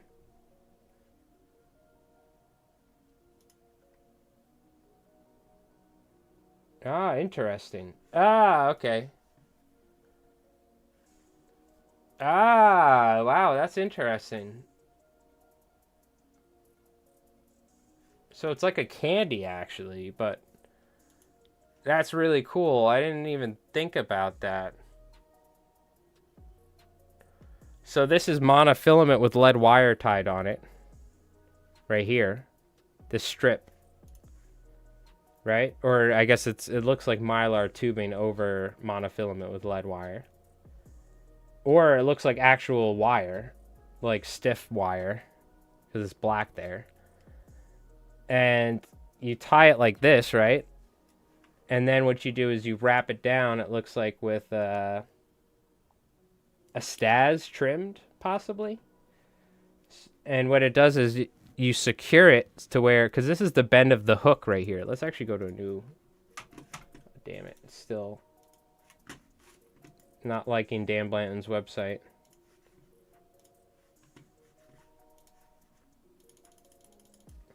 So this is the hook shank right here. And this is the mono in the tube, or the wire in the tube. And then you build an epoxy body off of it, or UV body, right? And, what do you call it? The lead wire hangs off the back here, essentially. That's wrapped. It's interesting. The way Mark was tying his mini slammers, he had the wire sticking off the back of a traditional small slammer. These were tied for lake trout in particular. I remember they were like 4 to 5 inches, so you can't see my fingers. They were like 4 to 5 inches this big, and he had them tying off the back of a traditional style slammer, but they were, like smaller ones with the schloppen. And he had the mono, stiff mono, like 80 pound or something, really stiff, or pretty thick, maybe not 80, maybe like 60. And he had ½ inch of .035 wrapped on it, and it was just wiggling like that. But he didn't like it because you could see the mono and you could see the lead wire through the hackle and stuff like that, and it was hard to get the movement right. That's what he was telling me. But it's very interesting. Okay, so that's the Sellers, yeah. Lobits Outdoors, how's it going? I'm not overly particular with synthetics. SF is 3-to-1 angel hair to slinky. Whereabouts the flash and slinky is more bulk. Okay, gotcha. No, it's either slinky, kinky, or crystal flesh. Just add HO. Okay. Slinky is finer, not as crimped, Calvin. Yeah, there does seem to be somewhat of a difference. But I'm going to be honest, like, I tied so many, what do you call it? I tied so many kinky muddlers recently that a lot of times when you're working with this too, like the angel hair will come out of it while you're working with it, and then I was like mixing the two. It's so similar. Like it's such a unless between certain packs, sometimes it's stiffer and sometimes this does seem to be a little bit softer, I would say, than the SF version. But I also have versions of Slinky Fiber where the hair is much crinklier.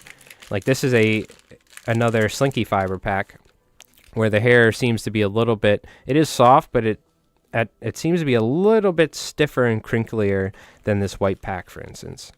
It's kind of hard to tell at times. I think it's all pretty similar if you ask me, but I guess it depends with the flash blend. All right, no matter what, we're going to tie this. And now, correct me if I'm wrong, but I'm assuming it's just a V-tie, right? And we just got to kind of be somewhat sparse. Yeah, very sparse ties. This is going to be the hard part for me. Okay, I see the crystal flash tied in throughout it. All right, we have crystal flash right here. That's perfect. All right, now, chat, you got to pick some colors. Kinky and Slinky is same with Kinky being newer branded name. Gotcha, okay. High tie over under, yep. All right. Colors. I'm going to pick some colors. How about that? We're going to go for something random, maybe herring related. So herring, I like yellows. God, my desk is a mess, but like I said, I was too lazy. And we will use some actual Slinky Fiber, too. We have yellow. We have a little chartreuse would be nice on top of the yellow. And then on top of that, we'll go blue. On top of that, we'll go gray. And on top of that, we'll go black. Now we're just overcomplicating it, but it's going to look cool. And we have pink. We could use that on the cheeks, but no, we're going to use some of this craft fur I have because it's the closest fluorescent hot pink. Not fluoro fiber, but it'll have to make do for now because we're just tying. So, all right, let me open up.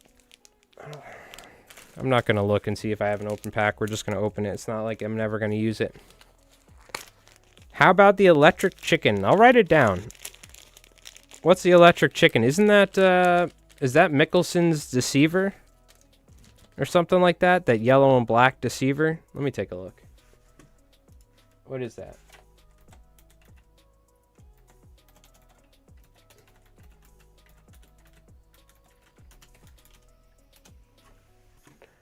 I'm always looking for recommendations for videos, so you guys can always recommend something. Is this what we're talking about?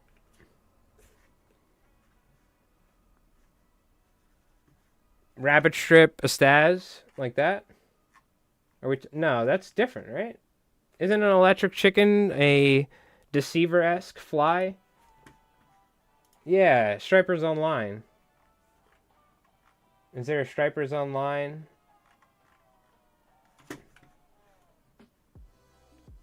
Yeah, chartreuse pink top and bottom. By the way, if you know Stripers Online, that's a classic. That's a throwback.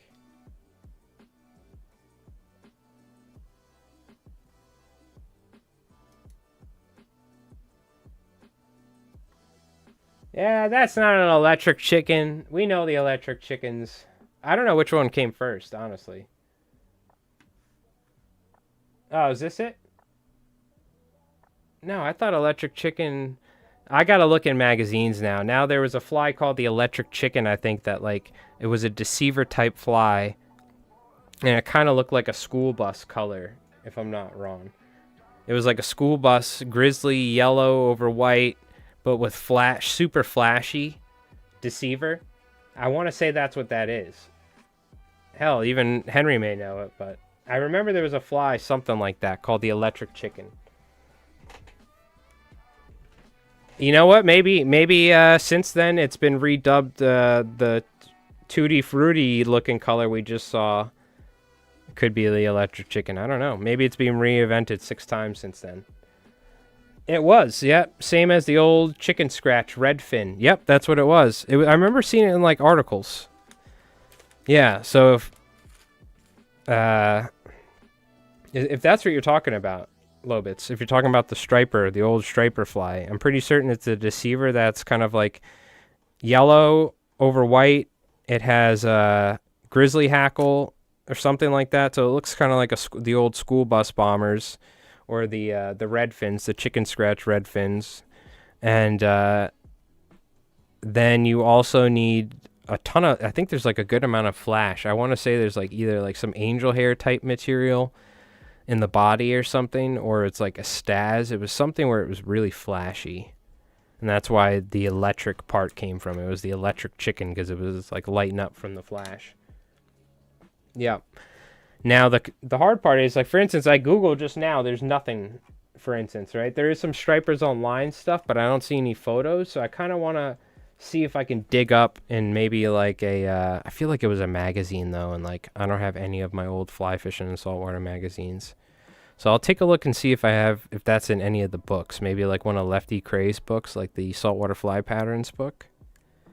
And we can tie one of those. All right, so we got white off the back. Again, very sparse. We have to be super sparse with this. It's going to be the hardest thing for me. One of the hardest things for me is not tying too much materials. That's why I can tie a decent slammer, because it's definitely got more material in it, and we add those heavy lead keels. So, I'm good. Now, this is a smaller fly, too, smaller hook. Size 1 eagle claw. Arguably, you could say this looks like it's like 3 sizes smaller because it's a different manufacturer. So, we did add a good amount of weight, though, so it shouldn't be an issue. So, okay.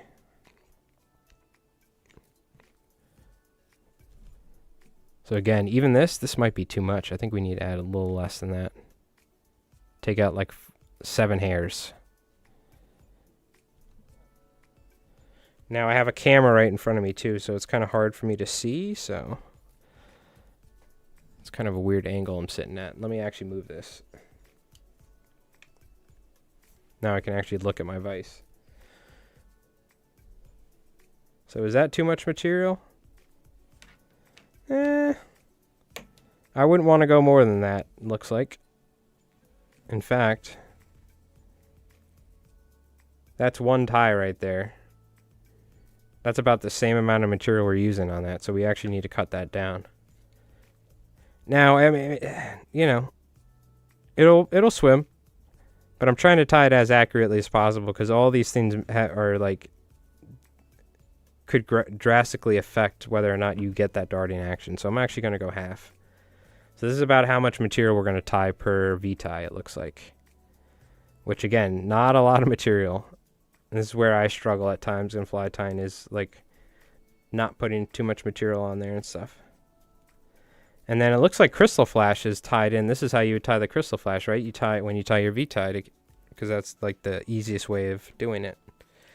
You could go about it afterwards in between each tie, but this feels like this is the most convenient way of doing it. I'm going to be honest with you, I don't look up how to tie flies a lot of times. I just look at the fly and try and figure it out. So that's why sometimes people are like, oh, but you didn't do this or that. And I'm like, I'm going to be honest with you, I didn't look it up. I just looked at the fly. We may want a little longer piece for the first one here. Like a half of a crystal flash. I will say, though, that'll definitely make you a better tyer. Is like, if you can, over time, you'll be able to do it. You can like pick up a fly and just kind of look at how it's tied and get a pretty good understanding on how what sort of materials they're using, and why they put the materials in certain places. Because I was never a fan of like reading or like looking at like material step by steps, you know, and then like that was the only way you had to figure out to tie the fly, was a list of materials in order. That's how they always like wrote fly tying books and stuff, and I always found it to be like very hard to understand. I'm more of like a visual person, right? Oh wait, we're V-tying, so we should do top and bottom at the same time. At least that's how I prefer to do V-ties. You can do them separate, but I had people asking that with the kinky muddler. But I like to keep my ties pretty in line because that helps with the material, like the weight bounce. Again, we're using a very small amount of material here, so very lightweight. Less is more, that's right. Give a shout out, if you would, to Jimmy Stavola. Hot striper guy out of Mauritius. He's watching. Hey, Jimmy. Is that Zeke or is that somebody else? Well, what's going on, Jimmy? Shout out. He's hot on the stripers. I mean, he could be hot, too. You never know. Is he a model? You got to watch your phrasing. All right.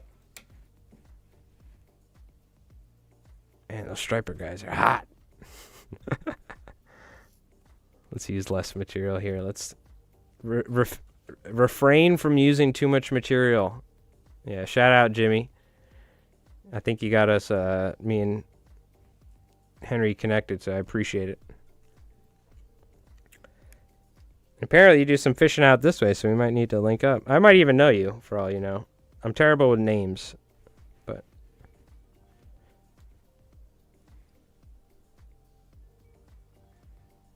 Let's go ahead. Now we can V-tie. Bada bing, bada boom. Always double check the length on the V-tie. Yeah, this is something I gotta just start doing more with these sort of flies. Less is more. I gotta start tying less material. Something I always struggled with from day one of fly tying. And you'll see me even when I'm commercially tying flies, I'll be like, what the hell's going on? What I find when I'm tying, for instance, flies like the kinky muddler, I generally put too much material or too much white hair. And I'm like looking, I think the colored hair visually looks like I'm putting enough, but the white doesn't or something because it's just straight white. So it's some sort of like mental thing going on in my head. You know what I mean? Where I'm trying to get the right amount of material. And I always struggle to make sure I don't have too much material on the belly versus the top. Even all after these years, I still have to like mentally think about it. Which is crazy, even after tying thousands of the same fly. I should make like a jig or something where I can like slip the material through it and be like, okay, that's the right amount for this fly. But then I would probably just lose my mind if I had to do that for each flies. You know what I mean? That is Zeke. Okay, cool.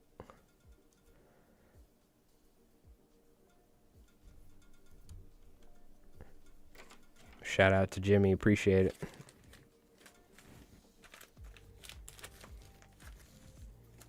Mauritius, man. Whew. Talk about a place to go fishing. I lived out there for a couple of years.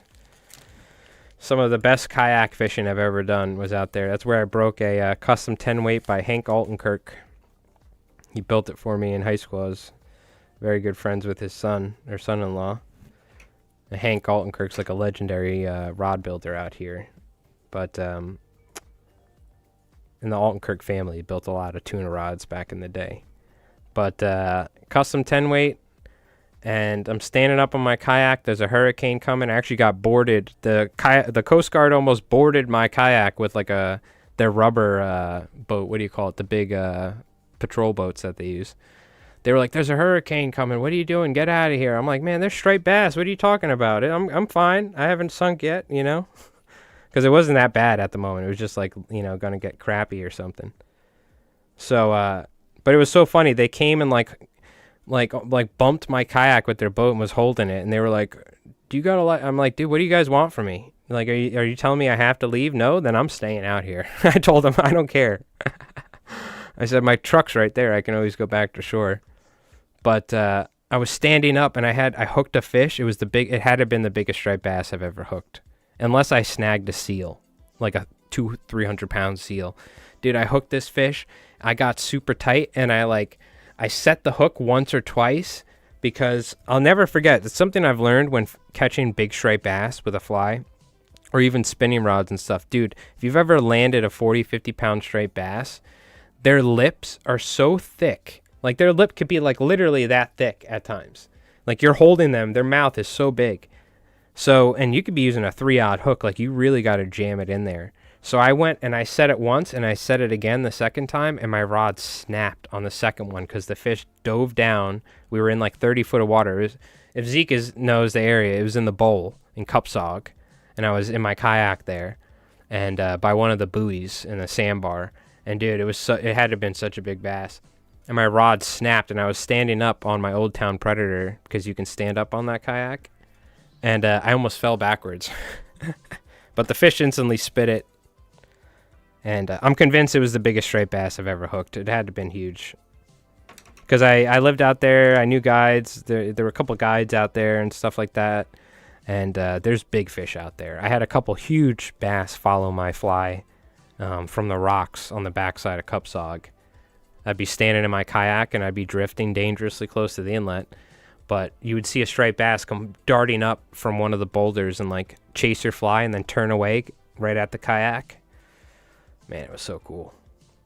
It's got to be one of the fishiest places for striped bass on Long Island. It can be tricky fishing though if you don't know what's up, but I think that was some of the best fly fishing for striped bass I've ever done was in Mauritius from my kayak. If I had a boat, dude, you kidding me?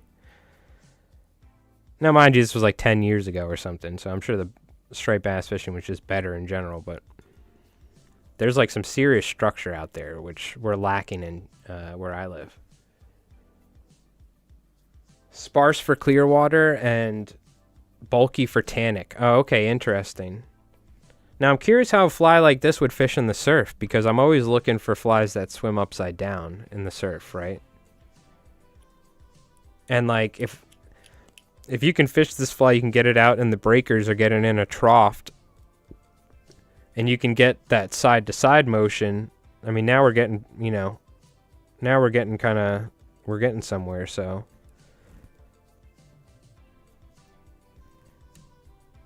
I'm curious how this would fish in the surf.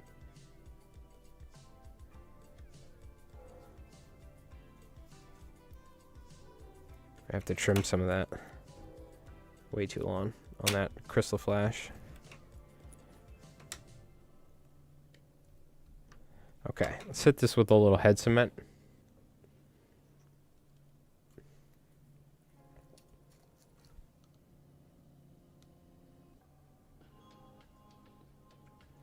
Also, we got Halloween coming up. I was trying to figure out what to do for Halloween. In the past, we've, let's see, we've tied, generally what we would do is we'd go live, we'd tie flies, and what we'd like, I remember we tied a bat, we've tied stuff, or we'd just tie cool flies in like Halloween colors, like black and orange and white.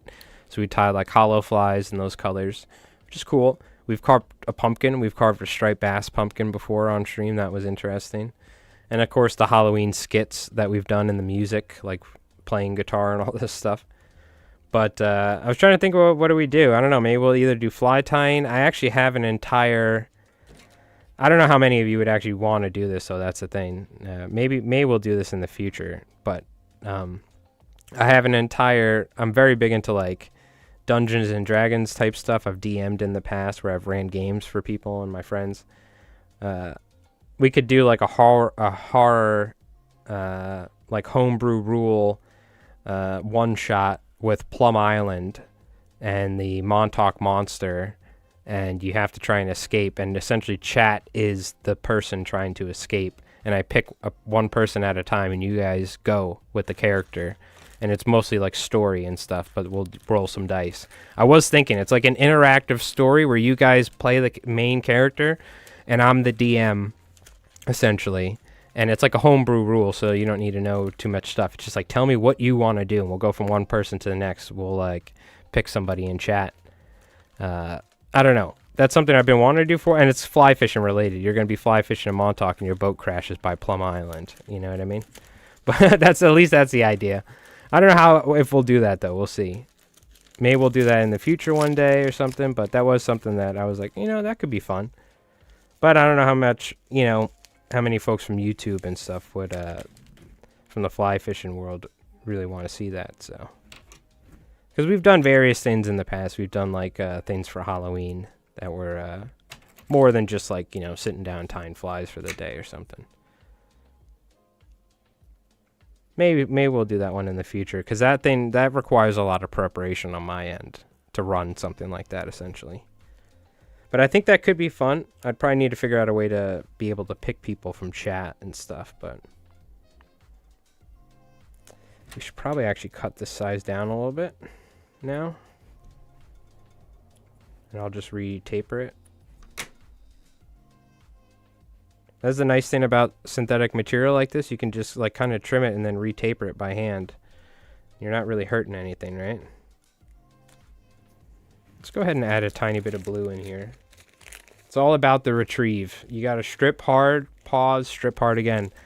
That's something I've noticed. I've bought the pole dancer fly, which is that topwater fly. I forgot the guy's name who made that fly or came up with it or whatever. I bought, there was a kit called the DC Dodger, which essentially replicated it, which I really liked because they don't sell pole dancer stuff. And I found that it had to do with the weight on the hook and also the way the material was tied off the tube that would sit in the body of the popper. But what I always found with any of these flies, like the pole dancer with this, is it's all about the retrieve. Like if your retrieve isn't on point, you're not going to get the action. So that's funny that you say that with this fly. Very much so about the retrieve. Like it's a very specific type of retrieve for it to actually work. And it generally seems like there was a certain cadence to the stripping. And it wasn't like you strip, strip, strip. It was like strip, strip, strip. So it's always that pause that's involved, which is what you need in the fly. Because you got to realize we don't have the same amount of weight and the movement that a lure has. If you think about something like maybe like I should be spreading these out a little bit more. I don't know. We're going a little bit bulkier on this one, and we can always trim it out a little bit. Something you'll notice with lures, something like a spook, that side-to-side walk, a dog motion, all the weight is in the rear of the lure, right? And it also can move at times, too, these ball bearings and stuff. But they'll put the weight in the rear, and obviously the motion of what you're doing with the rod really makes a difference. But because they can like have that like freaking, quarter of an ounce weight in the rear of the lure, they're able to get that accentuated pattern. Like we can't put like a half ounce on a fly or something like that. So it, like you really got to have the stripping down, the fly design has to be down, your leader setup has to be probably correct for this sort of fly to work properly. And it may work, but if you're like, you may get better results the more fine-tuned your whole setup is, including your stripping, right?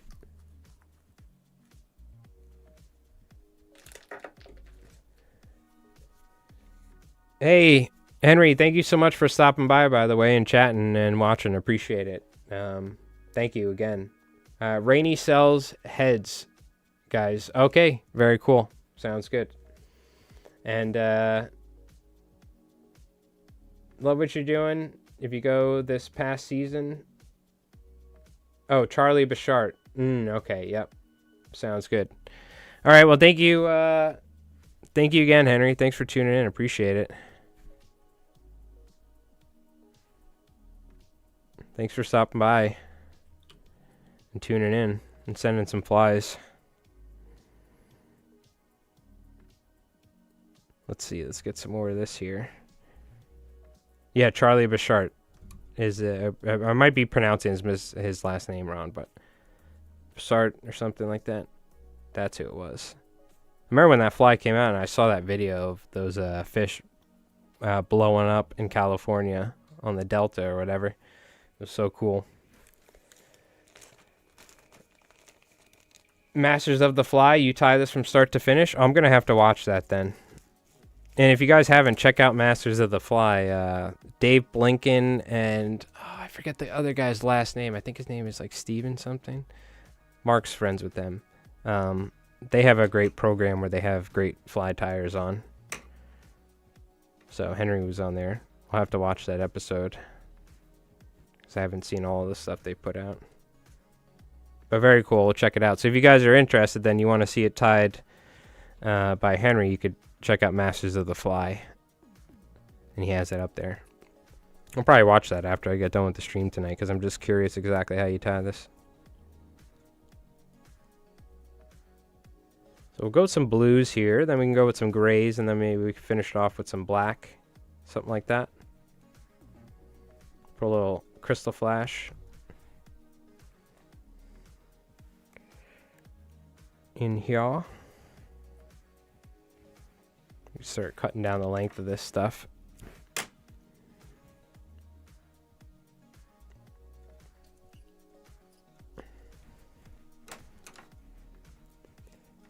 on the belly.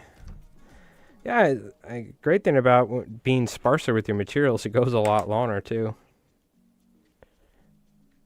It's always a nice thing when your fly tying package or your material lasts you longer than just a couple flies. Might need to trim some of this stuff on the belly, lengthwise, just ever so slightly. High-low tie, V-ties. Now we did put a fair amount of a fair amount of lead. Yeah, so you can see it's almost, I feel like, it's almost a little too much. Well, I guess not, right? We only have like 1 or 2 more ties. Yeah, no, I think we're actually kind of on par here. Maybe a little. I don't know, this is the mind game, dude. This is the mind game. You know what I mean? Yo, Rabbit Penguin, what's up? Season's been decent. Pretty much no stripers, but I haven't really been trying to striper fish. A little bit here and there. We had a couple fish in the bay, but nothing crazy. But we've been focusing on albies, so we're about to switch to stripers soon. But you can see out on YouTube we have our new albie video from like a week or 2 ago in Montauk. But busy fly tying, mostly fly tying, but I've had a couple good albie days, like 3 or 4 albie boat trips. You know what I mean? So I'm lucky in that regard. But this time of year, I'm like fly tying every day, pretty much all day, because it's the time of year, you know. Try and get people to order flies in the summertime, and they order them in October when the albies are blowing up. So, like guides and stuff, you know. But it's all good. I don't mind it. That's what I'm here for, is to tie. So, but yeah, getting out, fishing as much as we can. It's about time though to start like hitting the beaches for stripers. So, we are gonna start tying a lot more striper flies and doing some striper fly fishing content here on the channel. So hey, well, you know, it's kind of hard to complain about getting the opportunity to go albie fishing, right? So I'll never say no to that. If somebody hits me up, says, hey, you want to go albie fishing tomorrow? Yeah, sure. And if I could do a little strap a GoPro on and make a YouTube video out of it, now we're 2 birds in 1 stone here, you know? Make like $3 off a little albie fishing video. Pay for 1/10 of a fluorocarbon spool. Oh, got a little bit more crystal flash.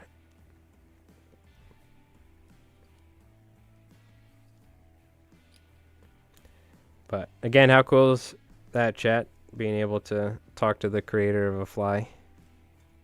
It's a great thing about fly tying and fly fishing. The community is always so fantastic. 'Cause one of the reasons why I've decided to do this for a living, stuck around with it for so long since I was a kid, everyone is so nice and it's always willing to share information. You know what I mean? It's not like somebody's going to hide something because it's an effective fly. They don't want to tell you how it works so they can catch all the fish. Like, people will share flies with you on the beach that you've never met before, you know, or whatever. So it's not just also like, you know, famous fly tyers like Henry. It's also just your average Joe fly tyer or fly fisherman a lot of times.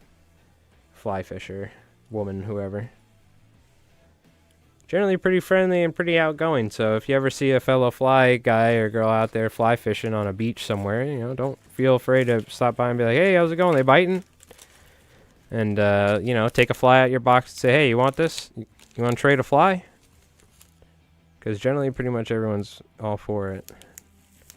And I was telling Henry this, meanwhile back, you go fishing in Montauk, and I was a 12-year-old kid, no corkers, getting tossed around by the waves. These guys are standing on the rocks. They're casting it probably 250 yards with their van stalls and their custom-made rods. I have a Walmart or Sports Authority special with a Penn slammer on it, or Penn like 1500 spinning reel, whatever. And these dudes are throwing $100 plugs, whatever. I got my Gibbs. I'm throwing it at the same rock over and over again. And I remember standing like right next to a dude. He was up on a rock and stuff, and he didn't even like look at me once. And I caught like a 20-pound bass in front of all these dudes right? And they're all in the rocks with their corkers, and I'm like get in the water like this 12-year-old kid with my neoprene waders getting tossed around. And I land this fish, show it to my dad, and let it go, and all these dudes start yelling at me, "Whoa, what the fuck are you doing? Whoa, you stupid," or something. They were like yelling at me like they got pissed because I let the fish go instead of keeping it. But I'll never forget that. It was one of the funniest things. I'm like, man, these guys are a bunch of assholes. Like, I'm some 12-year-old kid, you know. They could have been like, yo, here, do you want to get up on the rock? Here, let me help you or something. You know what I mean? They were just, they didn't give two shits. And not all surf fishermen are like that. But it just was like, so many times I've been walking down the beach late at night, and I see some dude, and he's like, you know, he's releasing a fish, and he sees me, and he quickly turns around and, like, tries to hide it, you know, or something. Or it was just funny. Meanwhile, you see a fly guy, and he's hooked up, and he's, like, waving. He's like, get over here. They're going crazy. He's like yelling, some random dude, you know, because he sees you have a stripping basket on. It's just funny, the dichotomy between the two. I guess because a lot more people spin fish, and it becomes like a pretty competitive thing. Because if you, like, some dude will pull his truck up right next to you, and then next thing you know, like, you know, there's like 10 guys right next to you. But it was never like that in the fly fishing world. That's something I always really liked. Don't forget, we got to add the pink. So I think now is the time we add the pink. Yeah. And does he just do a single collar of pink, or does he tie the pink on top of another one or something? It looks like he could tie it on top of another one. Now we'll do a single tie, and then the next tie will be that.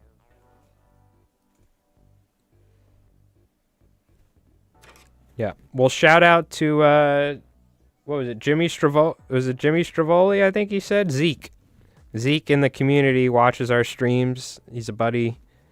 And he told Henry, he's like, hey, this guy's tying your flies. The schmuck, probably is what he said.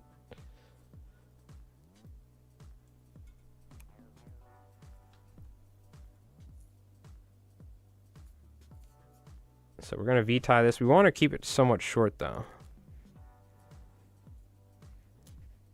Yeah, and Henry was a New Yorker, too. Like a city, Long Island type guy. So we got, you know, something in common. That's always cool. But yeah, I mean, that's awesome. I've been looking up to his flies for a long time, so.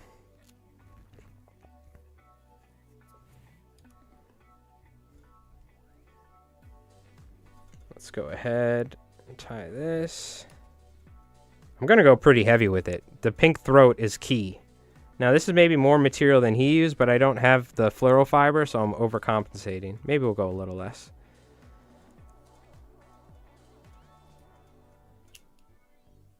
Oh, come on. Screw off. That black Steve Farrar fiber got caught in there. Oops. Go a little bit more Steve Farrar fiber. Strictly fly fishing, or do you ever tie jigs? You know, I've tied jigs in the past because I have friends that spin fish. I used to do a lot of spin fishing myself when I was like, even in high school, there was a time when I was like senior year of high school. I had a friend that liked to go fishing with me, so we did a lot of jig fishing.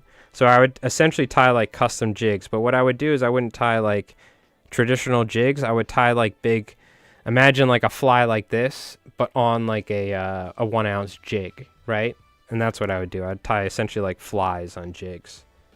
I don't tie them now. I'll tie them for friends, you know, if like one of my buddies, like our mod on Twitch, yo, it's okay. But I don't spin fish, and I don't sell jigs because there's already so many people that do it, and yeah, it's a whole nother thing.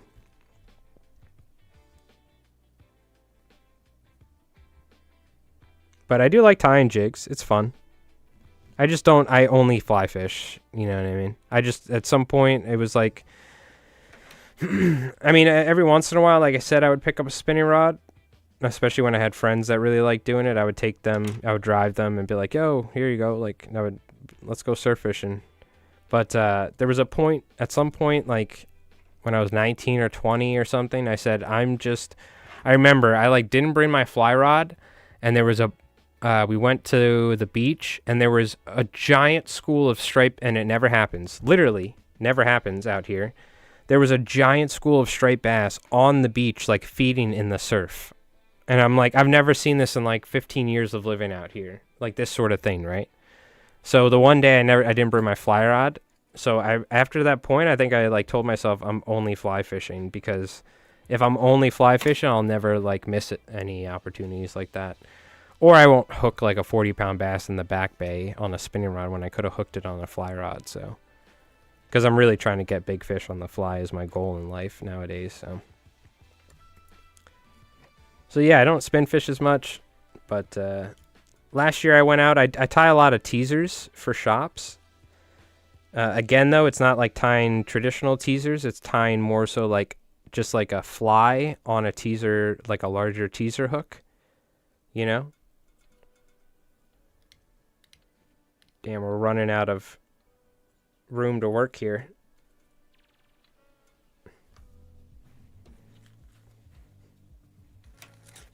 But yeah, when it comes to like selling jigs, man, there's so many people that tie and sell jigs. And the other thing is, to make the most money, you have to pour your own jigs.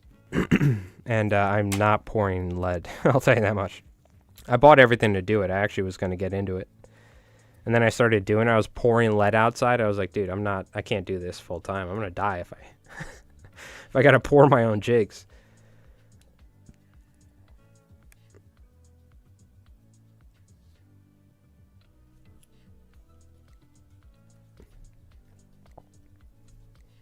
Yeah, we primarily focus on flies, because that's what I do for a living. I tie flies for guides, for shops, for random people, you know, private orders, YouTube, make videos about fly tying, fly fishing.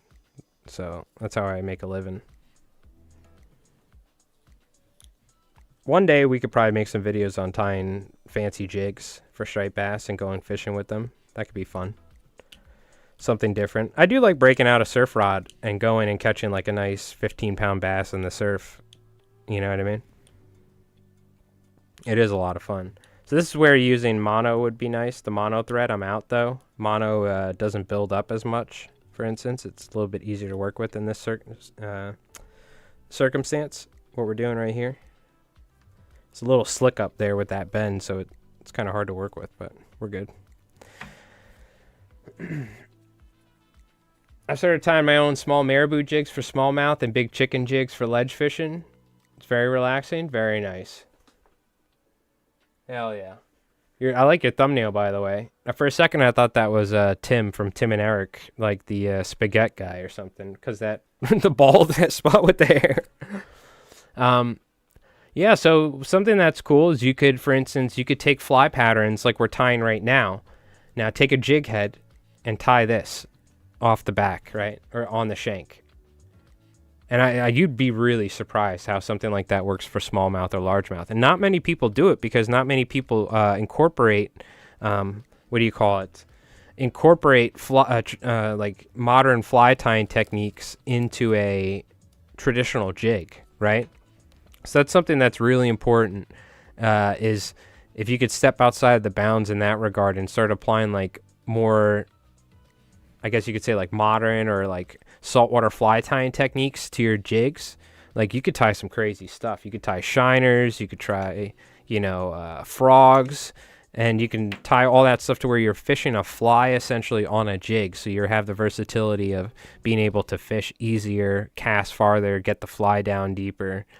It's not going to necessarily swim the same as a fly because, it has weight. So it's not weightless like a fly, where a fly can swim in its own particular way, depending, you can like adrift a fly in the current.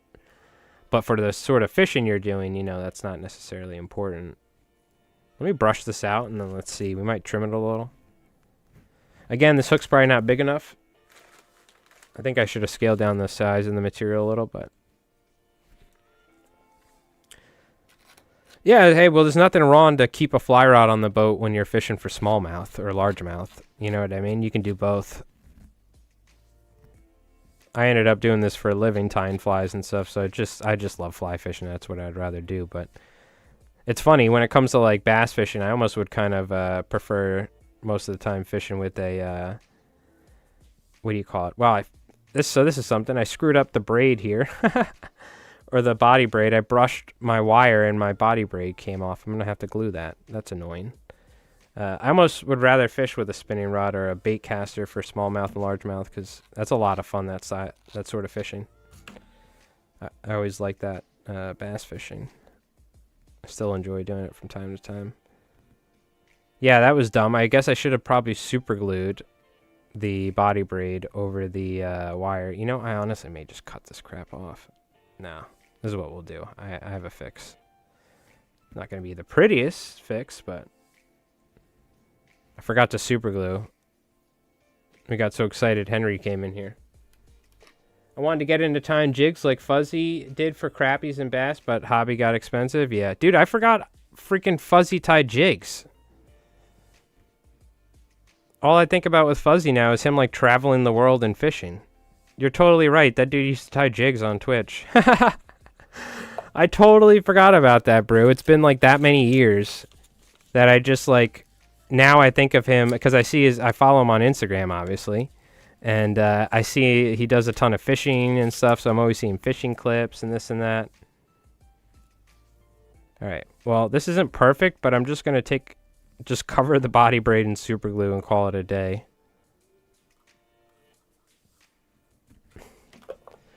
Not really perfect. Again, this is more like a prototype. We got to get the right materials and stuff. I don't know if this one would actually fish right, but we could try.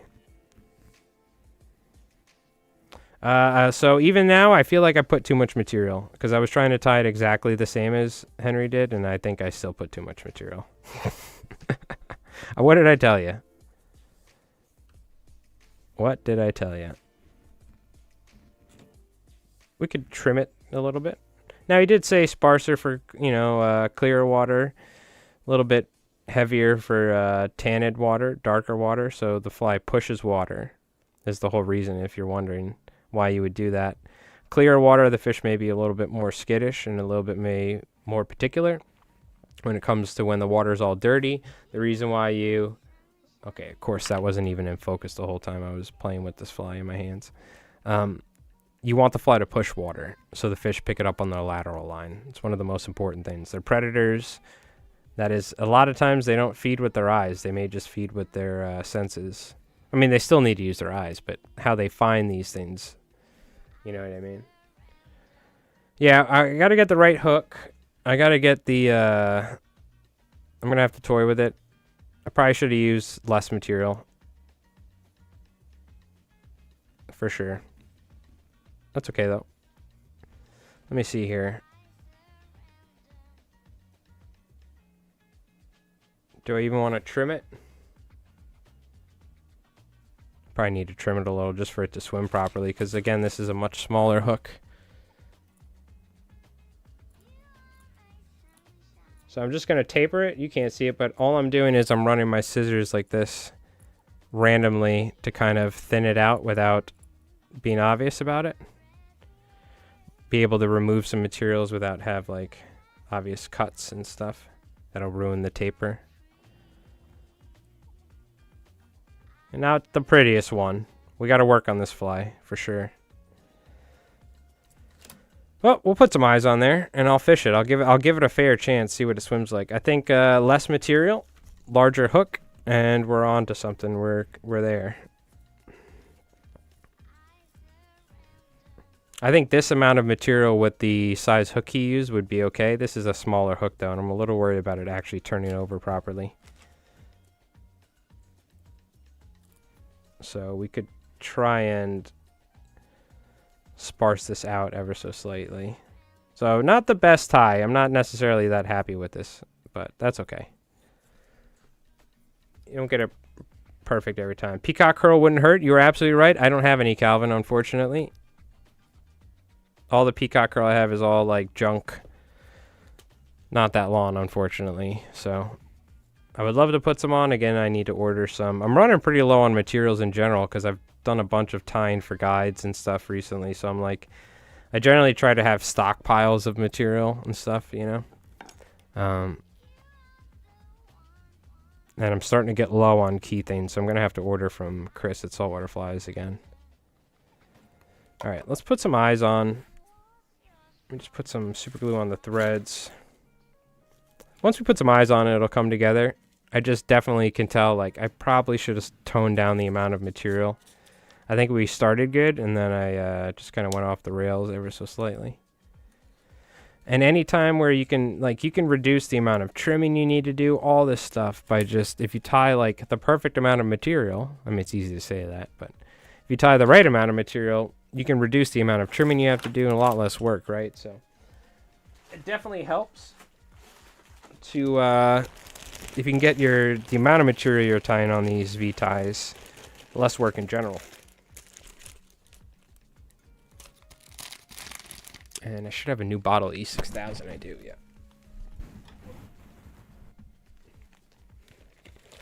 Little longer on top. Well, yeah, I could have gone a little longer for sure. But again, I'm trying to keep it. I'm tapering the colors. We'll see once I glue this. This is just not a big enough hook is the issue. You know, I should have made it like the fly much smaller, I guess, in general. But this is just what we had. We're kind of just figuring it out. So it's okay. We might trim it after the eyes are on there, because we'll have a better idea. Wish I had some bigger eyes too, but again, smaller hooks, so it's actually probably fine. Something you got to think about, right? It's like the size of the hook definitely makes a difference. Not only in the way that it swims, but the way that you would actually tie the fly in terms of the proportions of the materials, lengthwise, and the amount, all that. That's something that just comes with fly tying in general.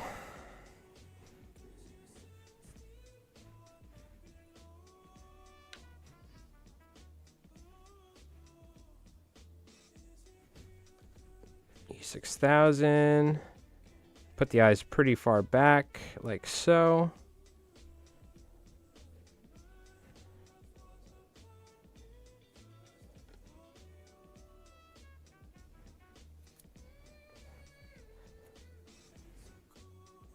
Yeah, sparser, longer on top.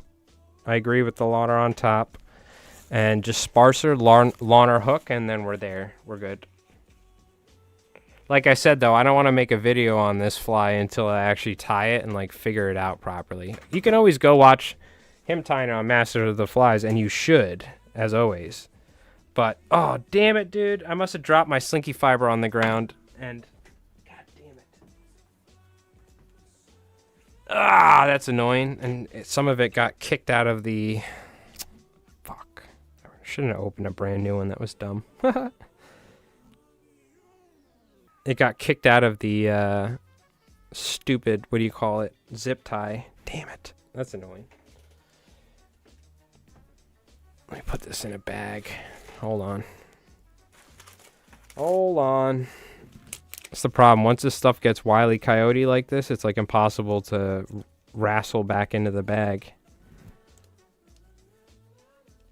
And it's like impossible to stack this hair cleanly. It's like once you start messing with this stuff, it like turns into this real quick to where I can't even like do anything with it. So it's going to be annoying, but whatever. That was dumb. I should have put it back in the bag. I must have put it on my lap, and then it fell on the floor, and my chair ran it over, and then took the zip tie off. That was the series of events that occurred. that led us here, and now there's Supreme hair everywhere. Brand new pack. Let's just stick it back. This is what I'm talking about. Like, now, good luck, right? Good luck getting this fucking thing back in the bag. You son of a bitch. And look, now I'm going to fuck it all up. So I'm going to put it in a larger bag before I get pissed off over here. All right. Oh, this is actually perfect. These are what I used to ship out, giant flies, like $40 flies. Big slammers or something. This will work. So it won't get crushed. Yeah, those small slinky fiber packs too. And you know the other thing, I'm just gonna vent on slinky fiber for a second. I love this brand and this material, but goddamn, dude, they used to have 12-inch slinky fiber, and now it seems like all I can get is the 8-inch. And then they put a zip tie on it. So look at this. You literally lose about ½ an inch of usable material because it's bent from the zip tie. See, it's all curly Q like that. So I have to cut off like it would be not 1/8, it would be 1/16 of the amount of material. It could be possibly 1/8, and honestly, it could be an inch you're losing.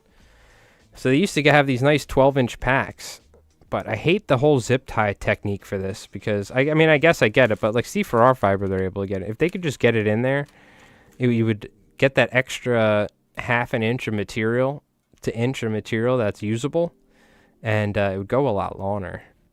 Because now you get these tiny 8-inch packs. And no joke, this 8-inch pack, 2 of these is a dozen kinky muddlers, or about a dozen and a half. And it seems like a lot, right? But there's like 5 steps of V-ties. There's a lot that goes into those flies, so that's one thing I've learned is not only is there so many steps, but there's so much materials that go into the kinky muddler to tie them commercially that I got to charge appropriately. You know what I mean? Rooster muddlers, I should say. I don't want Umpqua suing me. All right. But hey, you know, you can always get your flies tied down in China somewhere, or South Africa, you know, if you want. I'm sure it's the same as the flies that local fly tires tie. All right. Honestly, not too bad. Once you put the eyes on there, it comes together. It really does. You know what I mean? Definitely comes together a little bit more. You can see too much material, I would say, on the belly. Needs to be thinned down a little bit. I don't want to like fuck with it too much though, pardon my French, because I want to see what it swims like. Again, we need a larger hook, but I'm like curious what this much, I mean, it's a fair amount of weight that we added, right? We are just adding happy little material and letting the fly talk to us. Yeah, there you go, exactly. As I'm like smashing my desk. God, all the slinky fiber. Oh, God. It's a brand new pack. Ruined. Ruined, chat. Yeah, not too bad. I'm just, so like first time I tie a fly like this, I like to look it over and think like, what could I have done? I feel like maybe we start our tie a little more forward because the material is right up against the lead wire. So that's what's caused this extreme angle. So if you move your first tie slightly forward, there'll be less of an extreme angle and your material will lay down nicer for this taper here. So that's something that I need to do next time. It's something I always do when I tie a fly like this for the first time and I look at how I tied it. And I could see like immediately what I did wrong. Too much material, I would say, other than a couple of the ties. A couple of the ties have an appropriate amount. So probably almost like half of the amount of material per tie on some of these I need to do next time. And lawner on top to where probably we want the black to almost be this lawn and the blue and the gray, right? And this isn't bad, the length for the white and the belly, just less of an extreme taper here. So move it forward a little bit so it's not up against the lead wire, and less material. It's a little too much slinky, I think. You know, again, if we were on a larger hook, though, like the one he tied it on, I think it would be okay. But for this specific size hook, we should have made this a little bit shorter down here and less material overall. But that's something to, you know, this is what you need to do. This will make you a better fly tire. If you sit down and you tie some flies and you look and you're like, because we all criticize our own fly tying. It's a natural part of fly tying. If you ever look at your flies and you're like, man, you know, I wish it kind of like, I wish I had it looked a little bit more like this or something, or like, why did this happen in particular? It's good to kind of sit down and just take a look at the fly. And generally, just by looking at it, you can understand by where you made your mistakes, right? Like with the flare there, right? Just using some common sense, we know from experience as well, it helps that if you put material and tie it directly up against like something that's sticking up, it's going to have no choice but to just have that more extreme angle, right?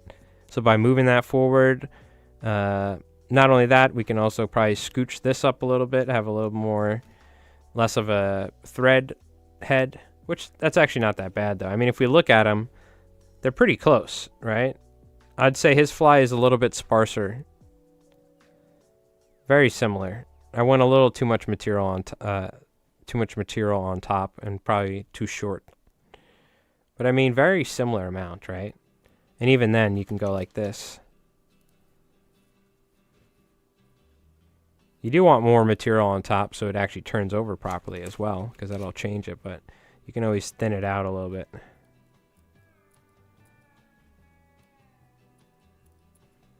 And just by like ever so slightly doing that, look at that, that already is kind of better. And I'm lightly closing my scissors here. I'm just it's kind of like your barber will go through and, but not like cut the whole, every hair. He's like lightly kind of just cutting some of the hairs. And I'm also moving my scissors around so it's a little bit more of a natural taper than cutting it all in one spot. This is something you want to do after you do your eyes, because once you put your eyes on there, it's going to change the way the material sits. So already this is better. We could just thin it out by hand.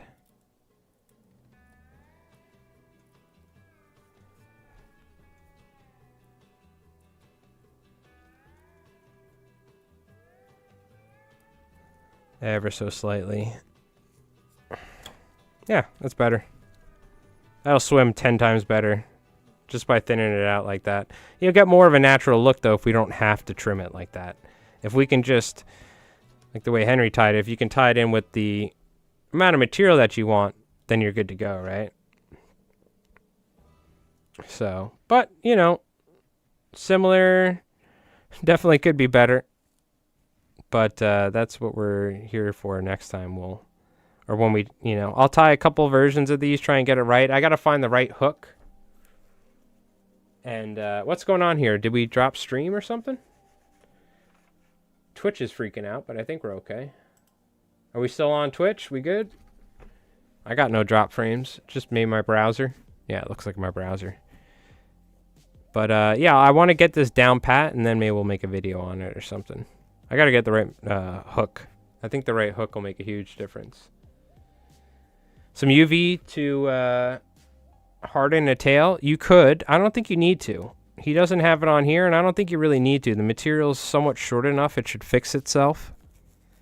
You know what I mean? He put a little UV right there for the actual eye. But I don't think you need to put UV on the hair, to be honest with you. I think when you cast this, it'll fix itself. And if you tie it sparse enough, it probably also won't foul that easily. Personally, I think. So, I mean, he did use a fair amount. I think having the right hook helps. So, again, though, you got to realize we used a smaller hook, so we also need to scale down everything, right? So, I keep forgetting that. We have a much smaller hook we're using here for this. So, I'm curious, though. This may actually swim pretty good. You know what I mean? Could look a little better. But this may actually swim very good.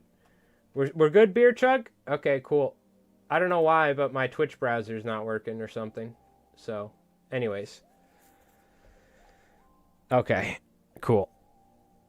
All right, well, there we go. We got to review some Henry Cowan flies that were sent to me by the man himself. We got to even get some advice from the man himself in our YouTube chat. So hopefully you guys enjoyed. Everybody watching on YouTube, watching on Twitch. Maybe you learned a thing or two or found it fun at least. And we'll definitely be tying more of these patterns in the future. Let me put this back in the bag. I want to keep this fly nice. So we're going to be covering his patterns in the future. We'll make videos on all these flies. And I think what could be fun is like doing doing the thing where like we have one fly with the pink throat with the fluorofiber, one without. That could be a fun video, like a fishing video for stripers. The other video would be like the clouser or the coyote. The coyote, the spinner blade clouser. I think that could be really cool. Like tying one with and tying one without, seeing like, does our hookup ratio skyrocket with the spinner bait at times, blind casting for stripers, you know? Like, I don't know. These could be fun things. And they're just cool flies as well. Whether or not, you know, it'll drastically increase our hookup ratio, who knows? But it's just an awesome fly to add to our arsenal, right? Because you could just sit there and fish clouser every day, or a deceiver, and there's nothing wrong with it. There's an old guy that, you know, probably goes down to the inlet every day and fishes a simple white deceiver and catches more fish than I ever would. But what do you call it? It is nice to be able to mix it up as well and stuff like that. So, all right, chat. Well, thank you so much. I have a gigantic mess of fly tying shit everywhere that I need to clean up now. So much. What I am going to do is real quick, I'm going to link, you guys can always do it. You can exclamation mark YouTube on Twitch chat, and then I realize if you're watching on YouTube, you probably don't need to know where my YouTube is, but make sure you guys check out the new Albie video. So go on my channel. We put it out earlier today. So give it a watch, maybe a like or comment for the algorithm so it doesn't go to the dead zone where nobody watches it. So it's like 20 minutes of us slamming albies out in Montauk last week. So it was a lot of fun. And we got some cool angles and cool shots as well from the dash and stuff of the boat. So instead of just from the chest-mounted GoPro, you know, that we usually use. So it was a lot of fun. Shout out to Mike for taking me out, my customer and friend. So maybe we'll get out there again this year. If not, we'll probably try and do striper fishing from the beaches coming up now. So I don't know if we're going to get any more albie opportunities, but who knows? We'll see. Maybe. But anyways, thank you so much, chat. I hope you guys have a great weekend. If you go fishing, good luck out there. Go catch some fish. Stay safe, obviously. And yeah, what do you call it? Look forward. We'll have some fly tying videos and some fishing videos coming up, like some discussion type videos about how to get better at fly fishing for albies or stripers, something like that, you know, that sort of stuff. So, all right. Well, thank you so much, chat. Beer Chug, thanks for hanging out. Calvin, appreciate it. Brew, as always, thank you, brother. Former Fatso, appreciate it. We got Paul, thank you, brother. We got Rabid, of course, Mr. Henry Cowan. Lobitz. We got Jay, a good Dad Life. Thank you for the raid, Dad Life. And anyone still here from Dad Life, that was very awesome of you. Thank you, my friend. Good luck fishing. We got Sandman, Jay. Everybody, thank you so much for hanging out. Jim as well. And Jin, of course. All right, guys. We'll see you, chat. You take it easy.